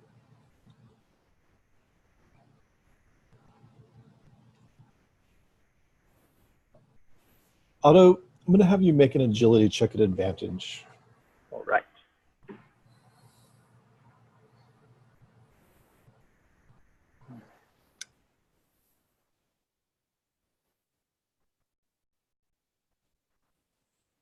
The 10 was already there, so I rolled a 3 with advantage. Nice. That's just beyond the edge of the difficulty of the Norse security folk. So you are good. You get past the Norse security people pretty quickly. I think you know exactly when to stop and when to move and when to get into behind trees. And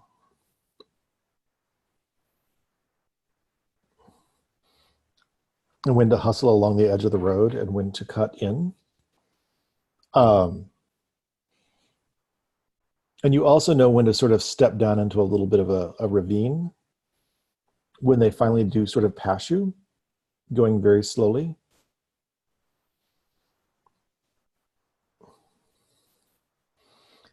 And they end up getting to the set of pavilion tents at the top of the hill about 2-3 minutes before you do. And you can hear them arrive and start talking.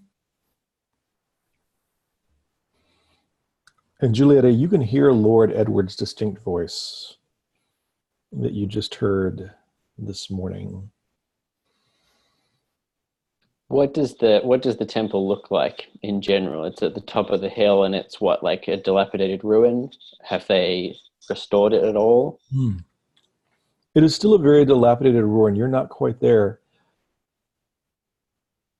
Otto, would you like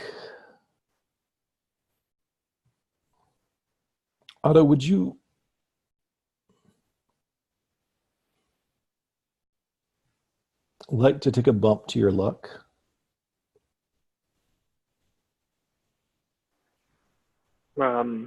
Yeah. And Julieta, would you like to take a bump to your luck? What do you mean by that? So if I bring your complication in, you get a 1-point improvement to your luck. It normally is for this session, but since this is just all one big 4-session mystery. So if your luck is currently 3, it will go up to 4. Sure. It can actually take it past its maximum. Otto, I trust you know, before we cut scene. Julieta, what you hear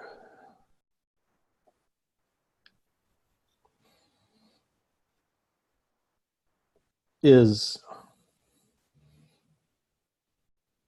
the young conservative university students arguing about the difference between the new religion and the old religion. And clearly, both being conservatives, they are still sort of divided along religious lines.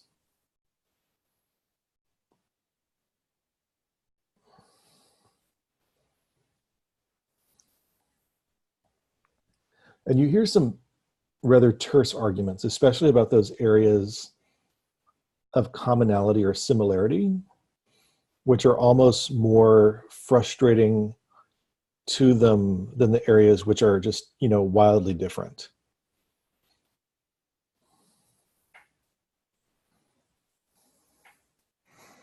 Then you hear Lord Edward clear his voice and tell them to save it.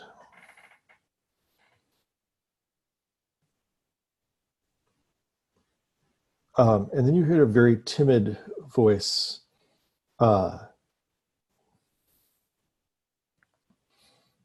assure everyone that the time for religious agreements will be after the ritual of our unity is complete. And you hear Bishop Matthias's voice, Otto. It's a voice you don't recognize, Julieta, at all. You hear Bishop Matthias's voice, and he sounds very nervous, as if he's under duress. Okay. Or tense. Let's shift back to the estate of Madame Chance. Before you do anything, Mm-hmm. I say to the lady, Mm-hmm. as she was reaching into her pocket, Lord Edward isn't my friend either.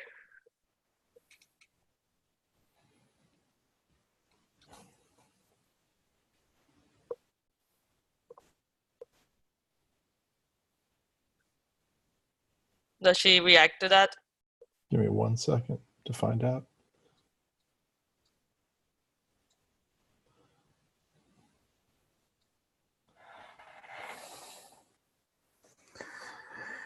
And yet,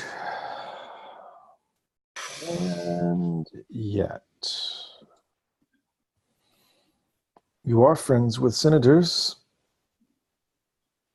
aren't you? With She says, clearly holding on to something in her pocket. I am not necessarily friends. I am family, which is not quite the same thing. But Roscoe laughs. I haven't been friends with anyone in my family in decades. Decades, right, Victoria? Yes, and I think I've been hearing about that for decades as well. Well, you know, once you have a good line, you should use it. I always told you you should use your lines once you learn them.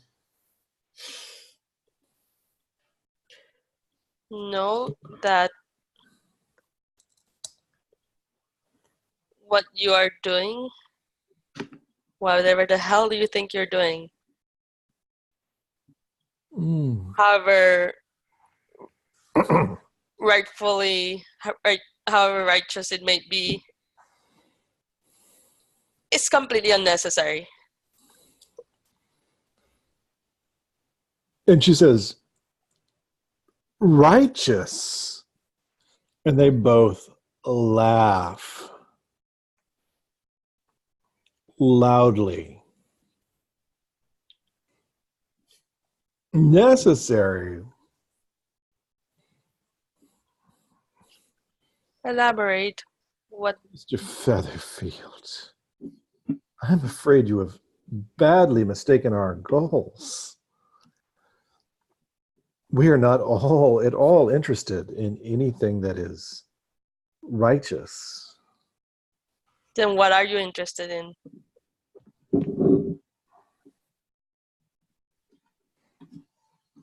Growing into the power which nature, chance, luck have given us,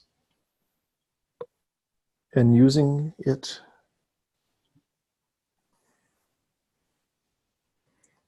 to bring down those who would hamper our self-awareness, self-actualization.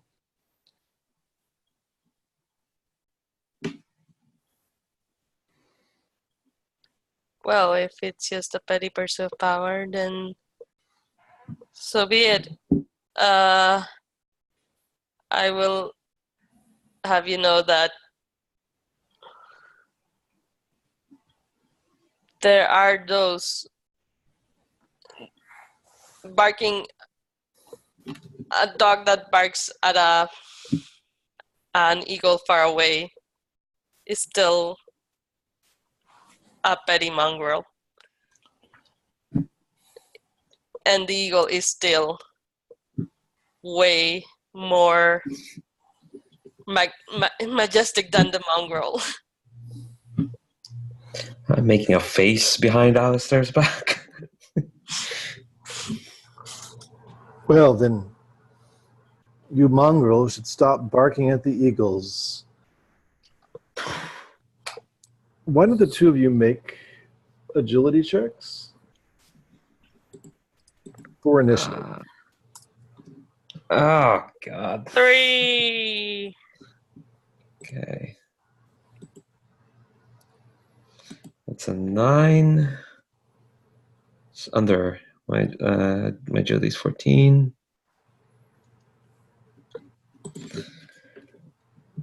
You want to go under your agility, equal to or under your agility, so. Okay, yeah, I go under.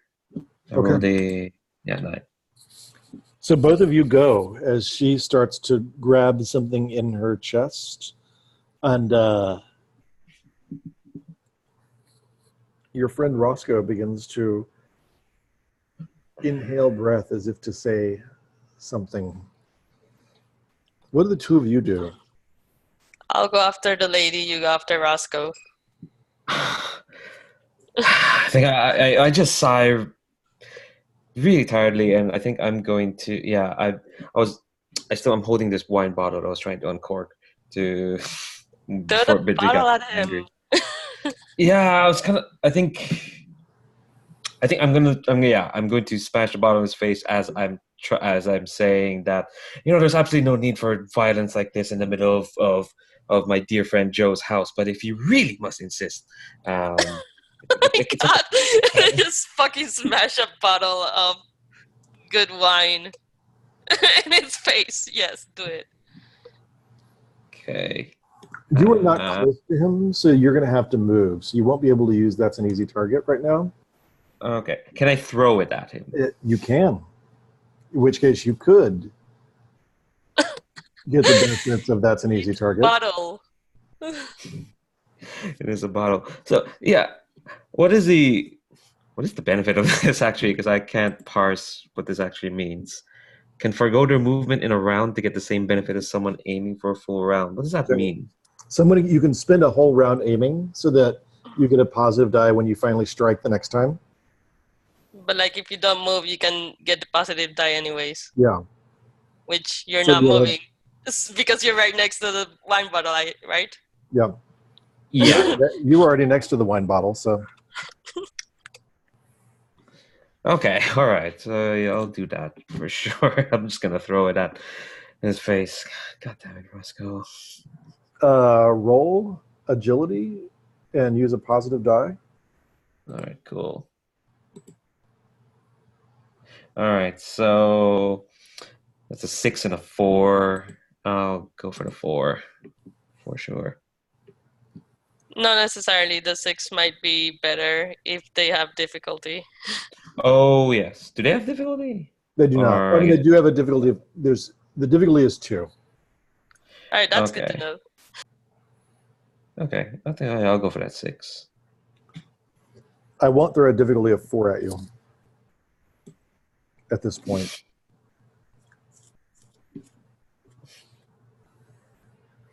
Roll a d6 plus 1. Cool. That's a 4 plus 1. That's a 5. Give me 1 second.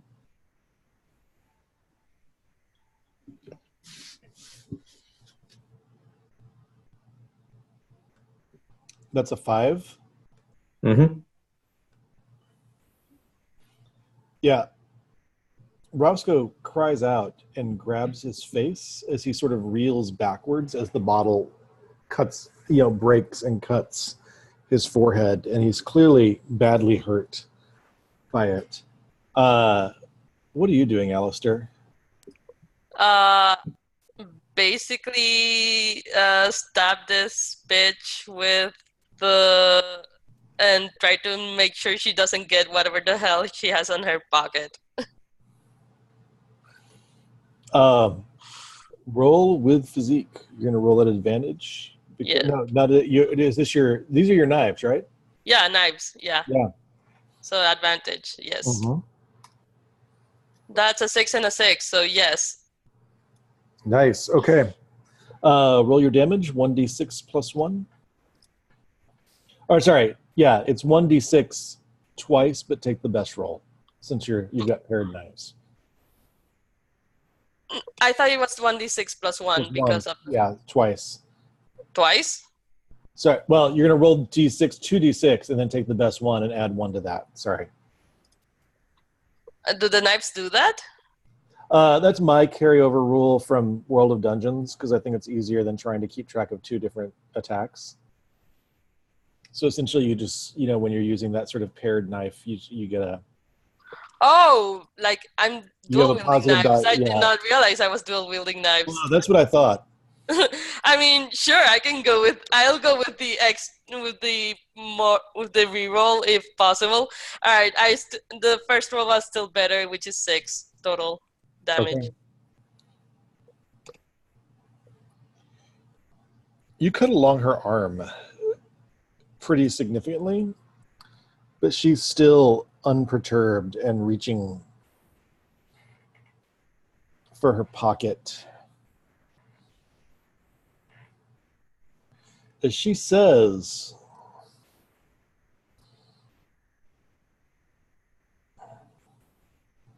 one second. I need to check some people's willpower. No, it makes more sense to do this.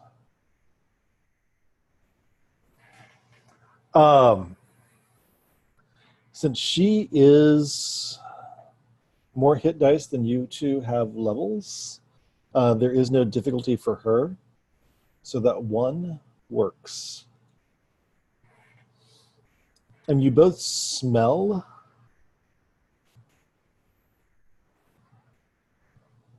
an acrid, sulfurous, smoky smell sort of spreading out from in the room. And from the middle of the smell, you hear a roar. Wait, 1 would work because it's under our willpower? Should I roll over? No, I had her roll her own because it's summoning. Oh, okay. I was trying to think of like how that would work, but I think I just gave her a 10 plus her hit die. Okay, makes sense. But since it was summoning, it wasn't really something you were actively resisting. Yeah, it makes sense.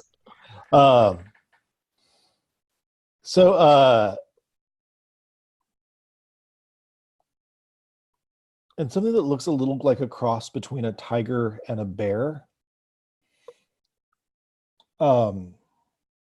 with its fur on fire, steps out of this sulfurous smoke that's starting to fill the middle of the room. And it roars as she turns to run. Let's check your agility again. Oh, wait, Roscoe has not gone yet. And he's just gonna double book out the front door. And he actually cuts his hand badly while trying to get up off the floor with the bottle. Is this tiger thing between the two of us and the two? No, it's sort of back in the room, kind of behind you. Do we test initiative again, or? Yeah. Let's Okay. test initiative again, and then we're going to switch scenes. Okay, cool. 2. I don't know if difficulty applies to the initiative. It does. Bruh. It is a difficulty of 3. Oh, now it's 3. Okay. Well, I got a 5 under 14. So you were going to go before this thing does. What are you going to do? Oh, God. I'm torn. I think I'm gonna say to Alistair that this might be a good time to retreat because I want to make sure Roscoe doesn't get away. Yes, I'm also like my intention is to throw a dagger, a knife at one of them. Pray it hits. It's not my turn yet, so It's not. No. Are you pursuing Roscoe? Yeah, I'm gonna try to tackle him.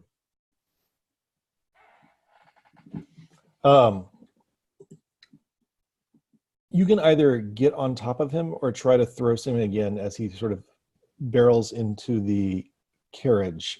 You won't really be able to tackle him because he moved way far. He didn't do much besides just bolt last time. So you would pretty much have to do nothing but bolt in order to catch up with him. Yeah, I'll give that a shot. Okay. You're there. You're at the edge of where he's getting into the cab. And you see, you bolt past Lady Begson, and Roscoe is trying to get away in the cab, looking badly injured. Like his head is bleeding, his hand is bleeding. He's covered in wine. And he's clearly dizzy. But bolting means that like you're not going to do much besides just kind of catching. You be close to him. Okay.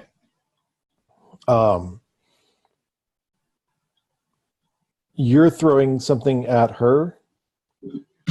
doesn't the beast go before me? Oh, that's true. Everybody goes before you. Yes, everybody does.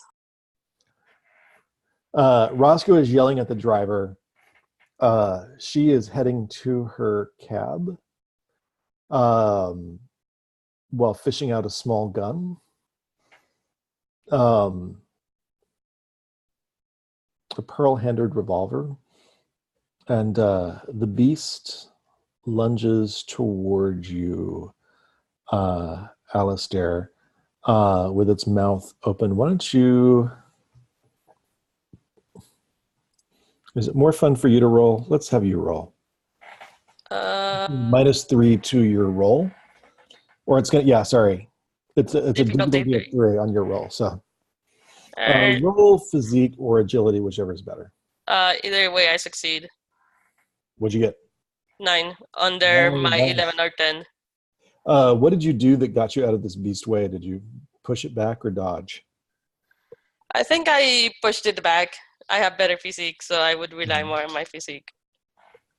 I think as it launched at me, I just like pushed it back, and with inertia or momentum, it just got back, and I'm just gonna run over to in range of whatever her face is and throw a knife at her. Make that agility check. With advantage, or is it just melee? No, just melee. Oh yeah, you're right. All right. That's a 2, so no. It goes into the door of her hansom cab. And let's have the two of you make those agility checks again. And then once you make them, we're going to cut back to the park before we actually do this turn. You said that last turn, I said. Yeah, I know. That's a 3. Oh, that's a 20. Bruh. Ugh. Well, that does mean that I'd like both of the two of them are going to get away. When we come back, we're going to figure out what you're doing about this demonic thing that's been summoned into Lady Chance's house. Since they are essentially going to spend their energy just getting away from the two of you and into their cabs, and yelling at the drivers and getting things under, going. Makes sense? Over at the park. You're in a good position to stand back and sort of overhear bits of the conversation. If you'd like to get closer, I'm going to ask you to roll agility with a positive die just because you're in a good position to hide, but there's a small chance you could get spotted. If I, with no agility, can sneak up on people from a forested area, I'm assuming it's a good place to, which I've done. So I'm assuming it's a good place to do that from. So I'm going to have you make it with advantage, and also you're still well guided.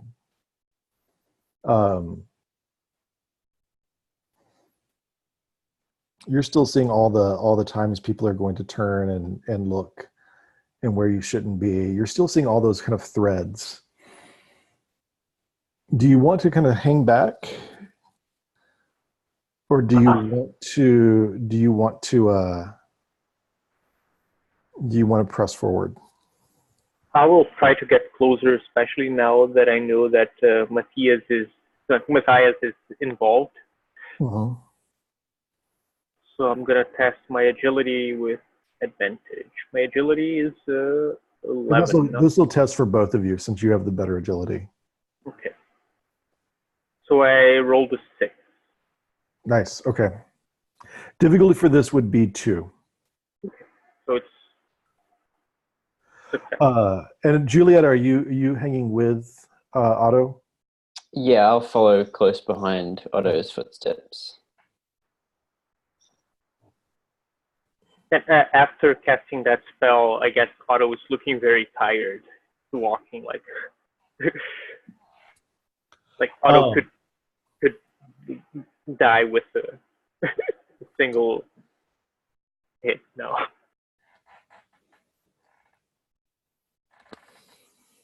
Ask me 3 questions about what you overhear.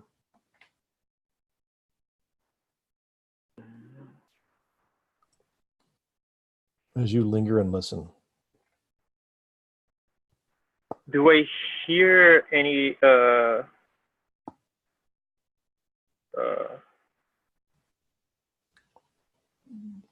specifics about the nature of the ritual?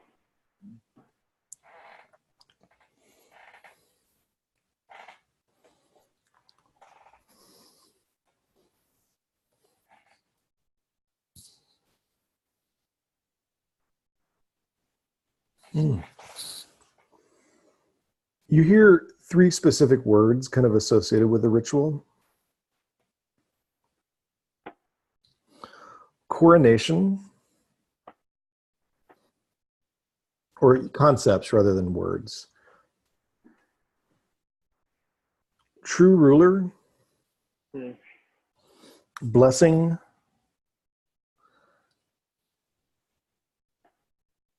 and war. None of those things sound good. They sure do not. Are we close enough now to see if the temple is like a building, or like roughly how many rooms it has? Is it like one big space? It has not got much left. And you've been up here before, I think. You know, it's just Right. just in the vicinity. This is an old building. You know, it was over some shallow catacombs, or what people said were shallow catacombs, but no one would permit anybody to dig for them. So within the building, there were some catacombs in the hillside. The upper building is almost nothing but floor with a few low spots where the walls, you can still see where the walls were intact. So there's no way that Sister Daniela would be held captive, except in those pavilion tents. There's, I mean, theoretically, if somebody had unsealed the catacomb. Well, I'm thinking if it's a bat, then maybe it's roosting at night in one of the catacombs. But hard to tell. Yeah. Can I ask a question with the eavesdropping? Mm-hmm. Do they make any mention of a prisoner or a nun? Anything to do with Sister Daniela? No, they make several. They make several. They make several. They make several mentions of both a candidate and a sacrifice.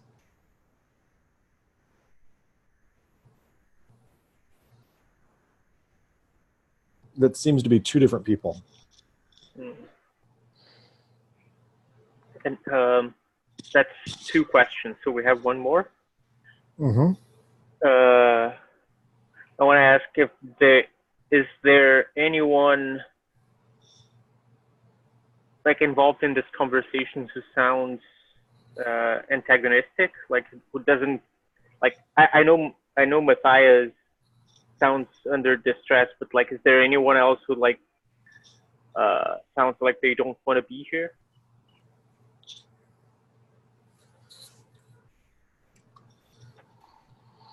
The driver of the car sounds less like he doesn't want to be here, a little bit like he's uncertain, not doesn't want to be here, but you might project in over his head on him. He seems a little lost in the conversation, and he seems, as you get a glimpse of him, somewhat dubious. Okay, so maybe he doesn't know. Either one of you can press your luck to ask more questions.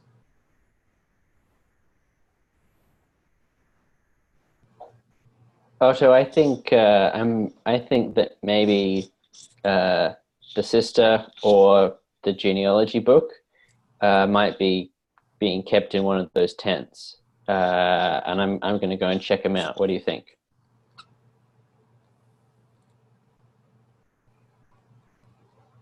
It's a little risky, especially with all these people here. I don't know if we can create a distraction.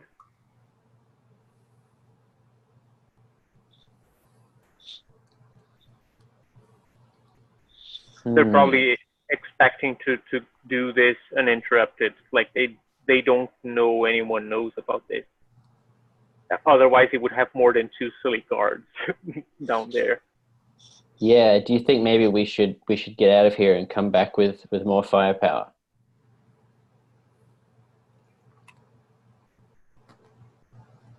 Well, at this point, what do we have to prove they're doing anything wrong? We have our words.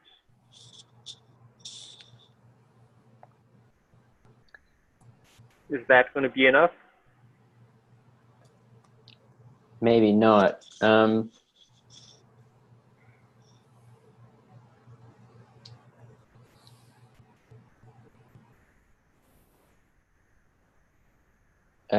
What about this? What if I were to let off the handbrake of the car and let it roll down the hill? Would that cause a distraction enough that we could get to the tents? That's worth the try. Does that sound plausible, Richard?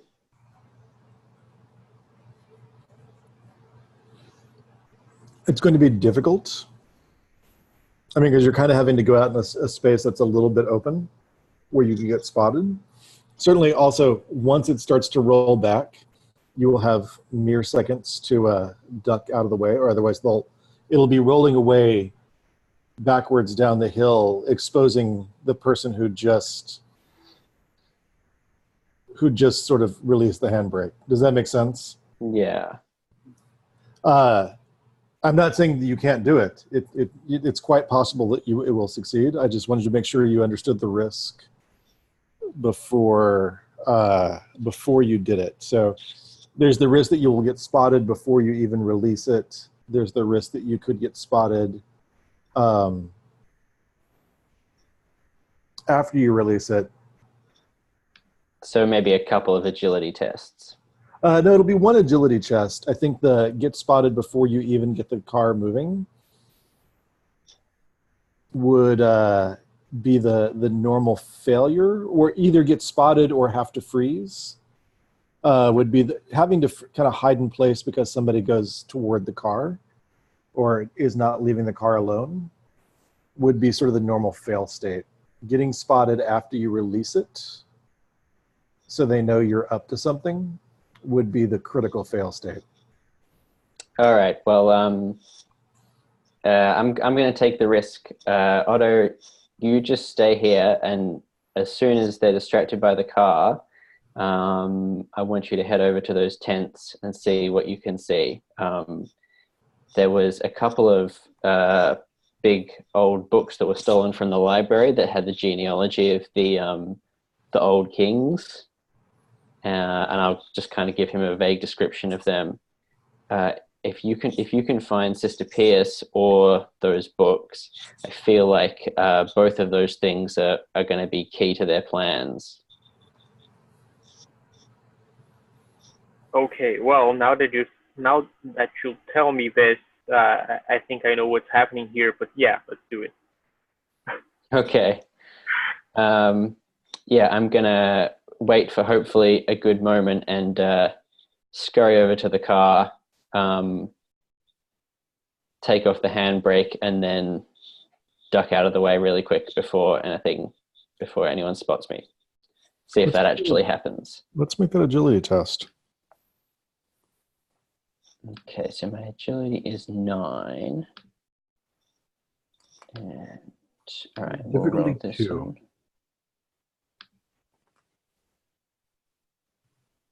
I got an 8, so that's a success.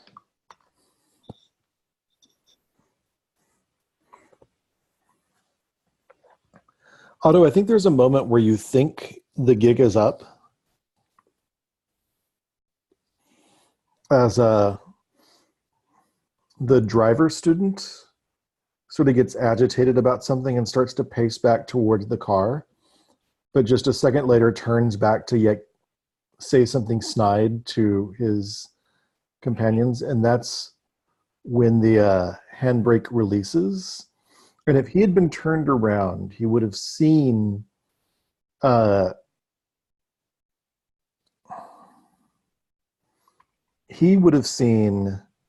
Julieta duck back into the bushes. But luckily only you saw that.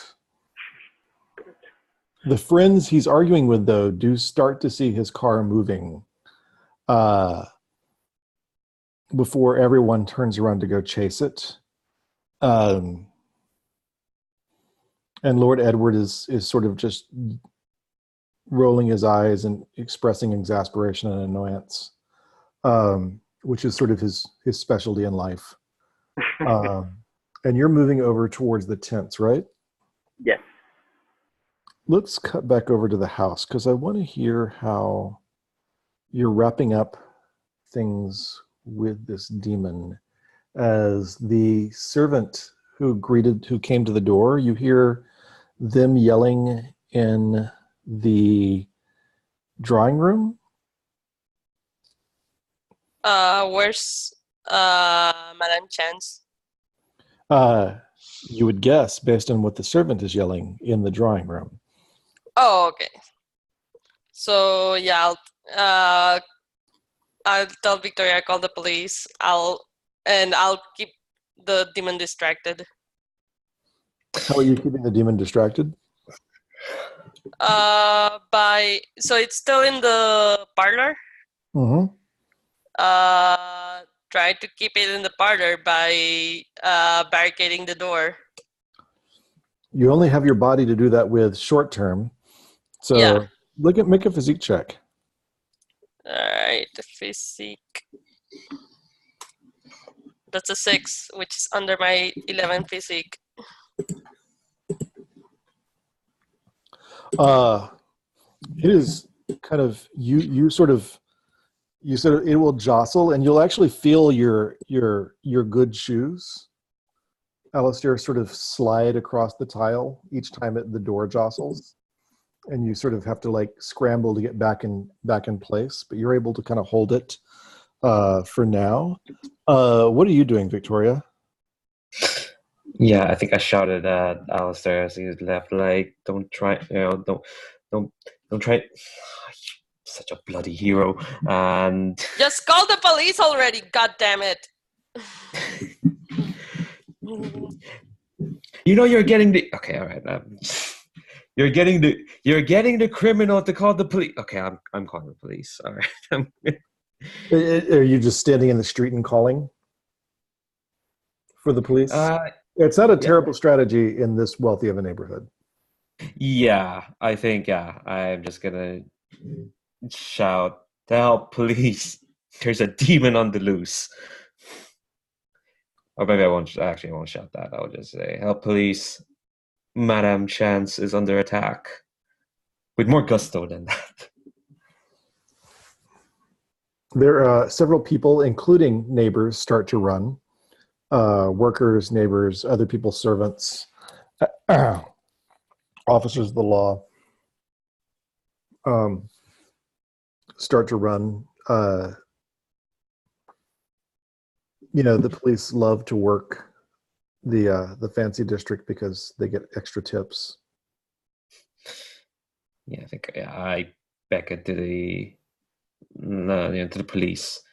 I'm just kind of like currently tell them like, there's been poor Madame Chance. Her guests turned awful foul, and they've unleashed something in there, and it's beyond our means. One of them runs off to get like something of a fire brigade. I'm going to need you to make another physique check, Alistair. All right. That is just above 12. Can I test my luck? Mm-hmm.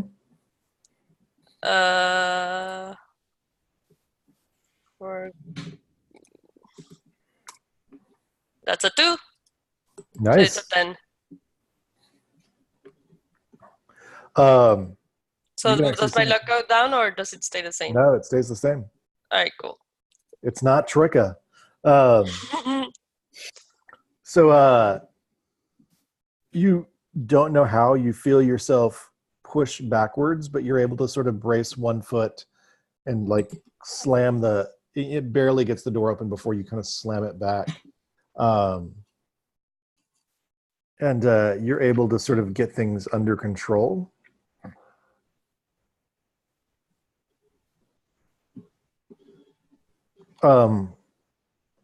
As the servant in the gray jacket brings out Madame Chance into the fresh air. To the extent that air on the front street is fresh. And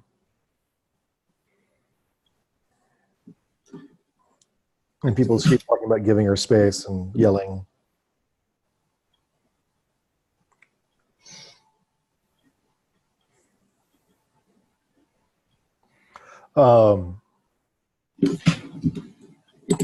What are the two of you doing?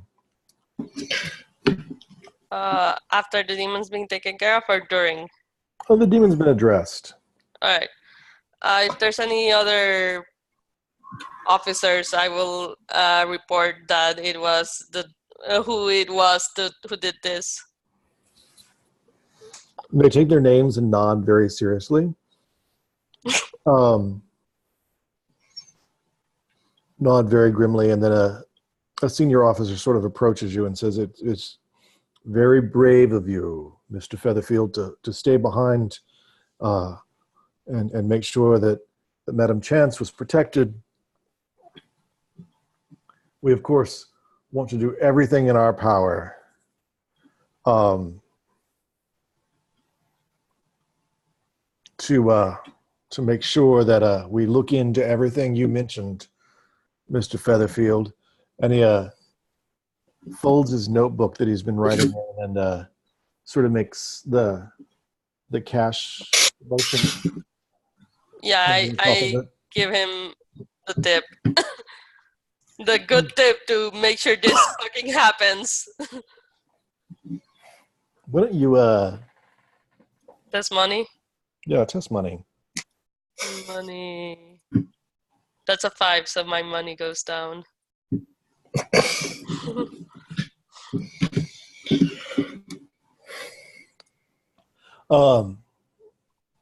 He thanks you profusely. We will get right on this, sir. Very well. Julia, what are you doing? I think I'm rolling my eyes watching that entire exchange. I turn to Josephine and say, "Please tell me you didn't know your guests were cavorting with the supernatural."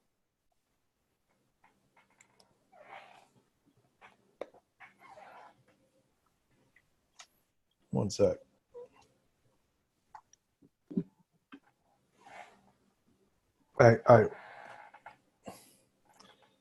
What are we talking about? Oh, the kind of magic that puts people to sleep and summons fiery tigers, apparently.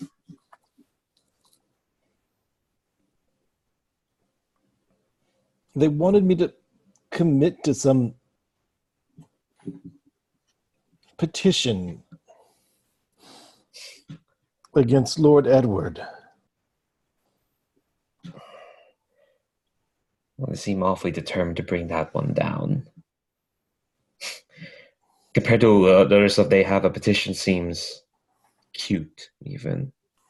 She says, "Those damn degenerates, they wanted me to add my bloody thumbprint to the petition." Would you have done it?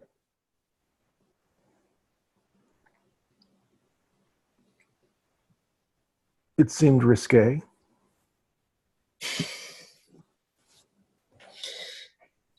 Fair enough. I know how something like that would draw you in, but no, the two of them, Roscoe, they're trafficking in something that. Well, it's not for me to say they shouldn't, but Well, they had several colleagues, I guess, because there were several thumbprints on that petition. did they say who these colleagues might be? Other esteemed people of the city.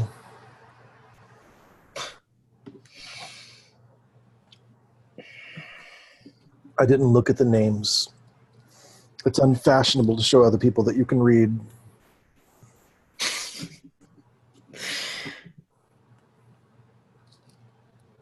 Sure, Joe.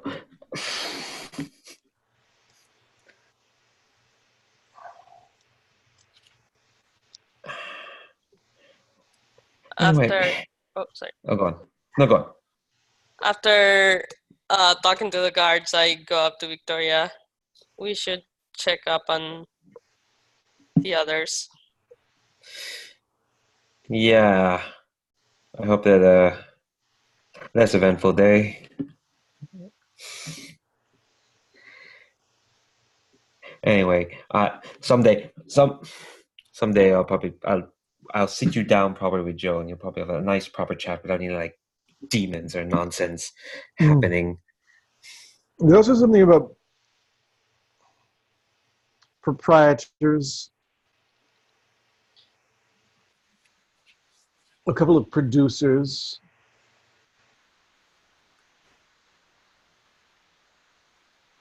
Excuse me? That's who signed. Producers. A theater, Victoria. You know, the people who funded the shows you were in. Like myself, patrons of the arts. Producers. I'm well aware of what the middlemen were, Joe. I'm not that entirely incompetent at what I do. But then also proprietors of theaters and taverns, wine houses, wine shops. Taverns, you say? Well, yes. You know, Lord Edward wants to regulate them pretty sternly.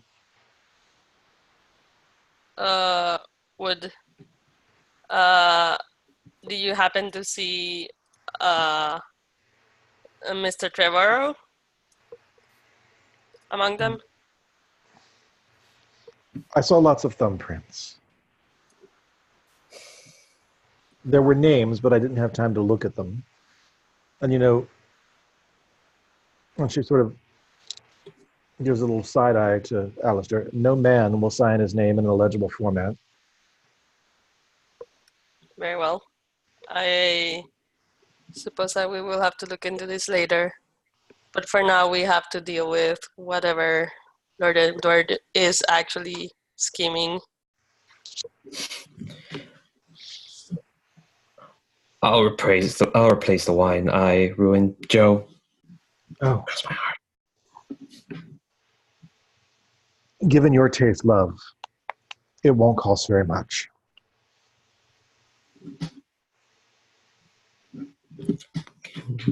Whatever.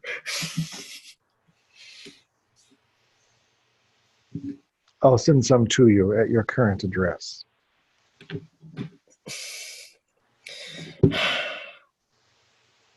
You're never more than just too kind to me, Joe. You know that? Oh, I am delightful. Just the best. The absolute best.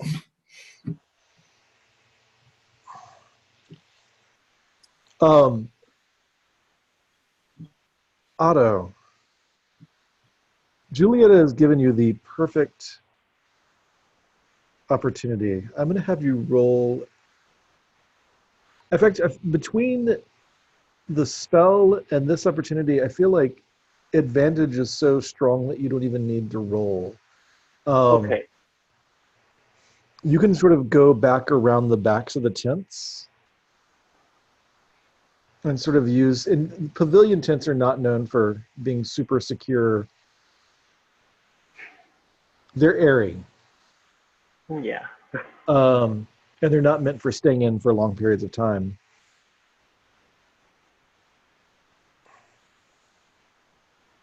You see several pavilion tents are set up with what looks almost like religious sacristy type stuff. There's implements and knives.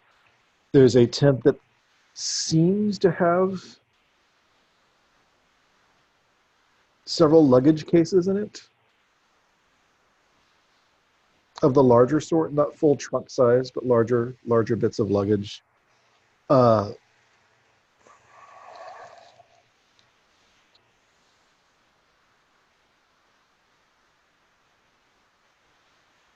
then there is a tent where a woman is sitting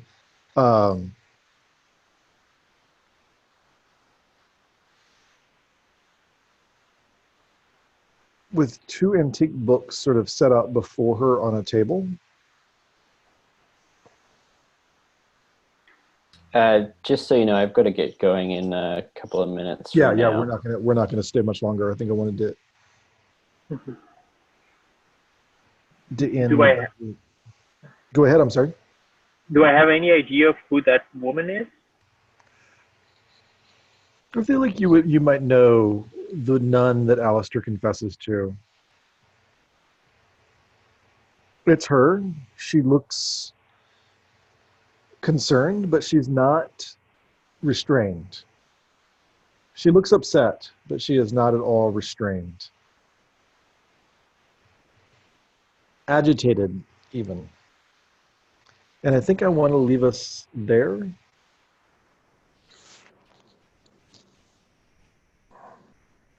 Sounds good. And let's cut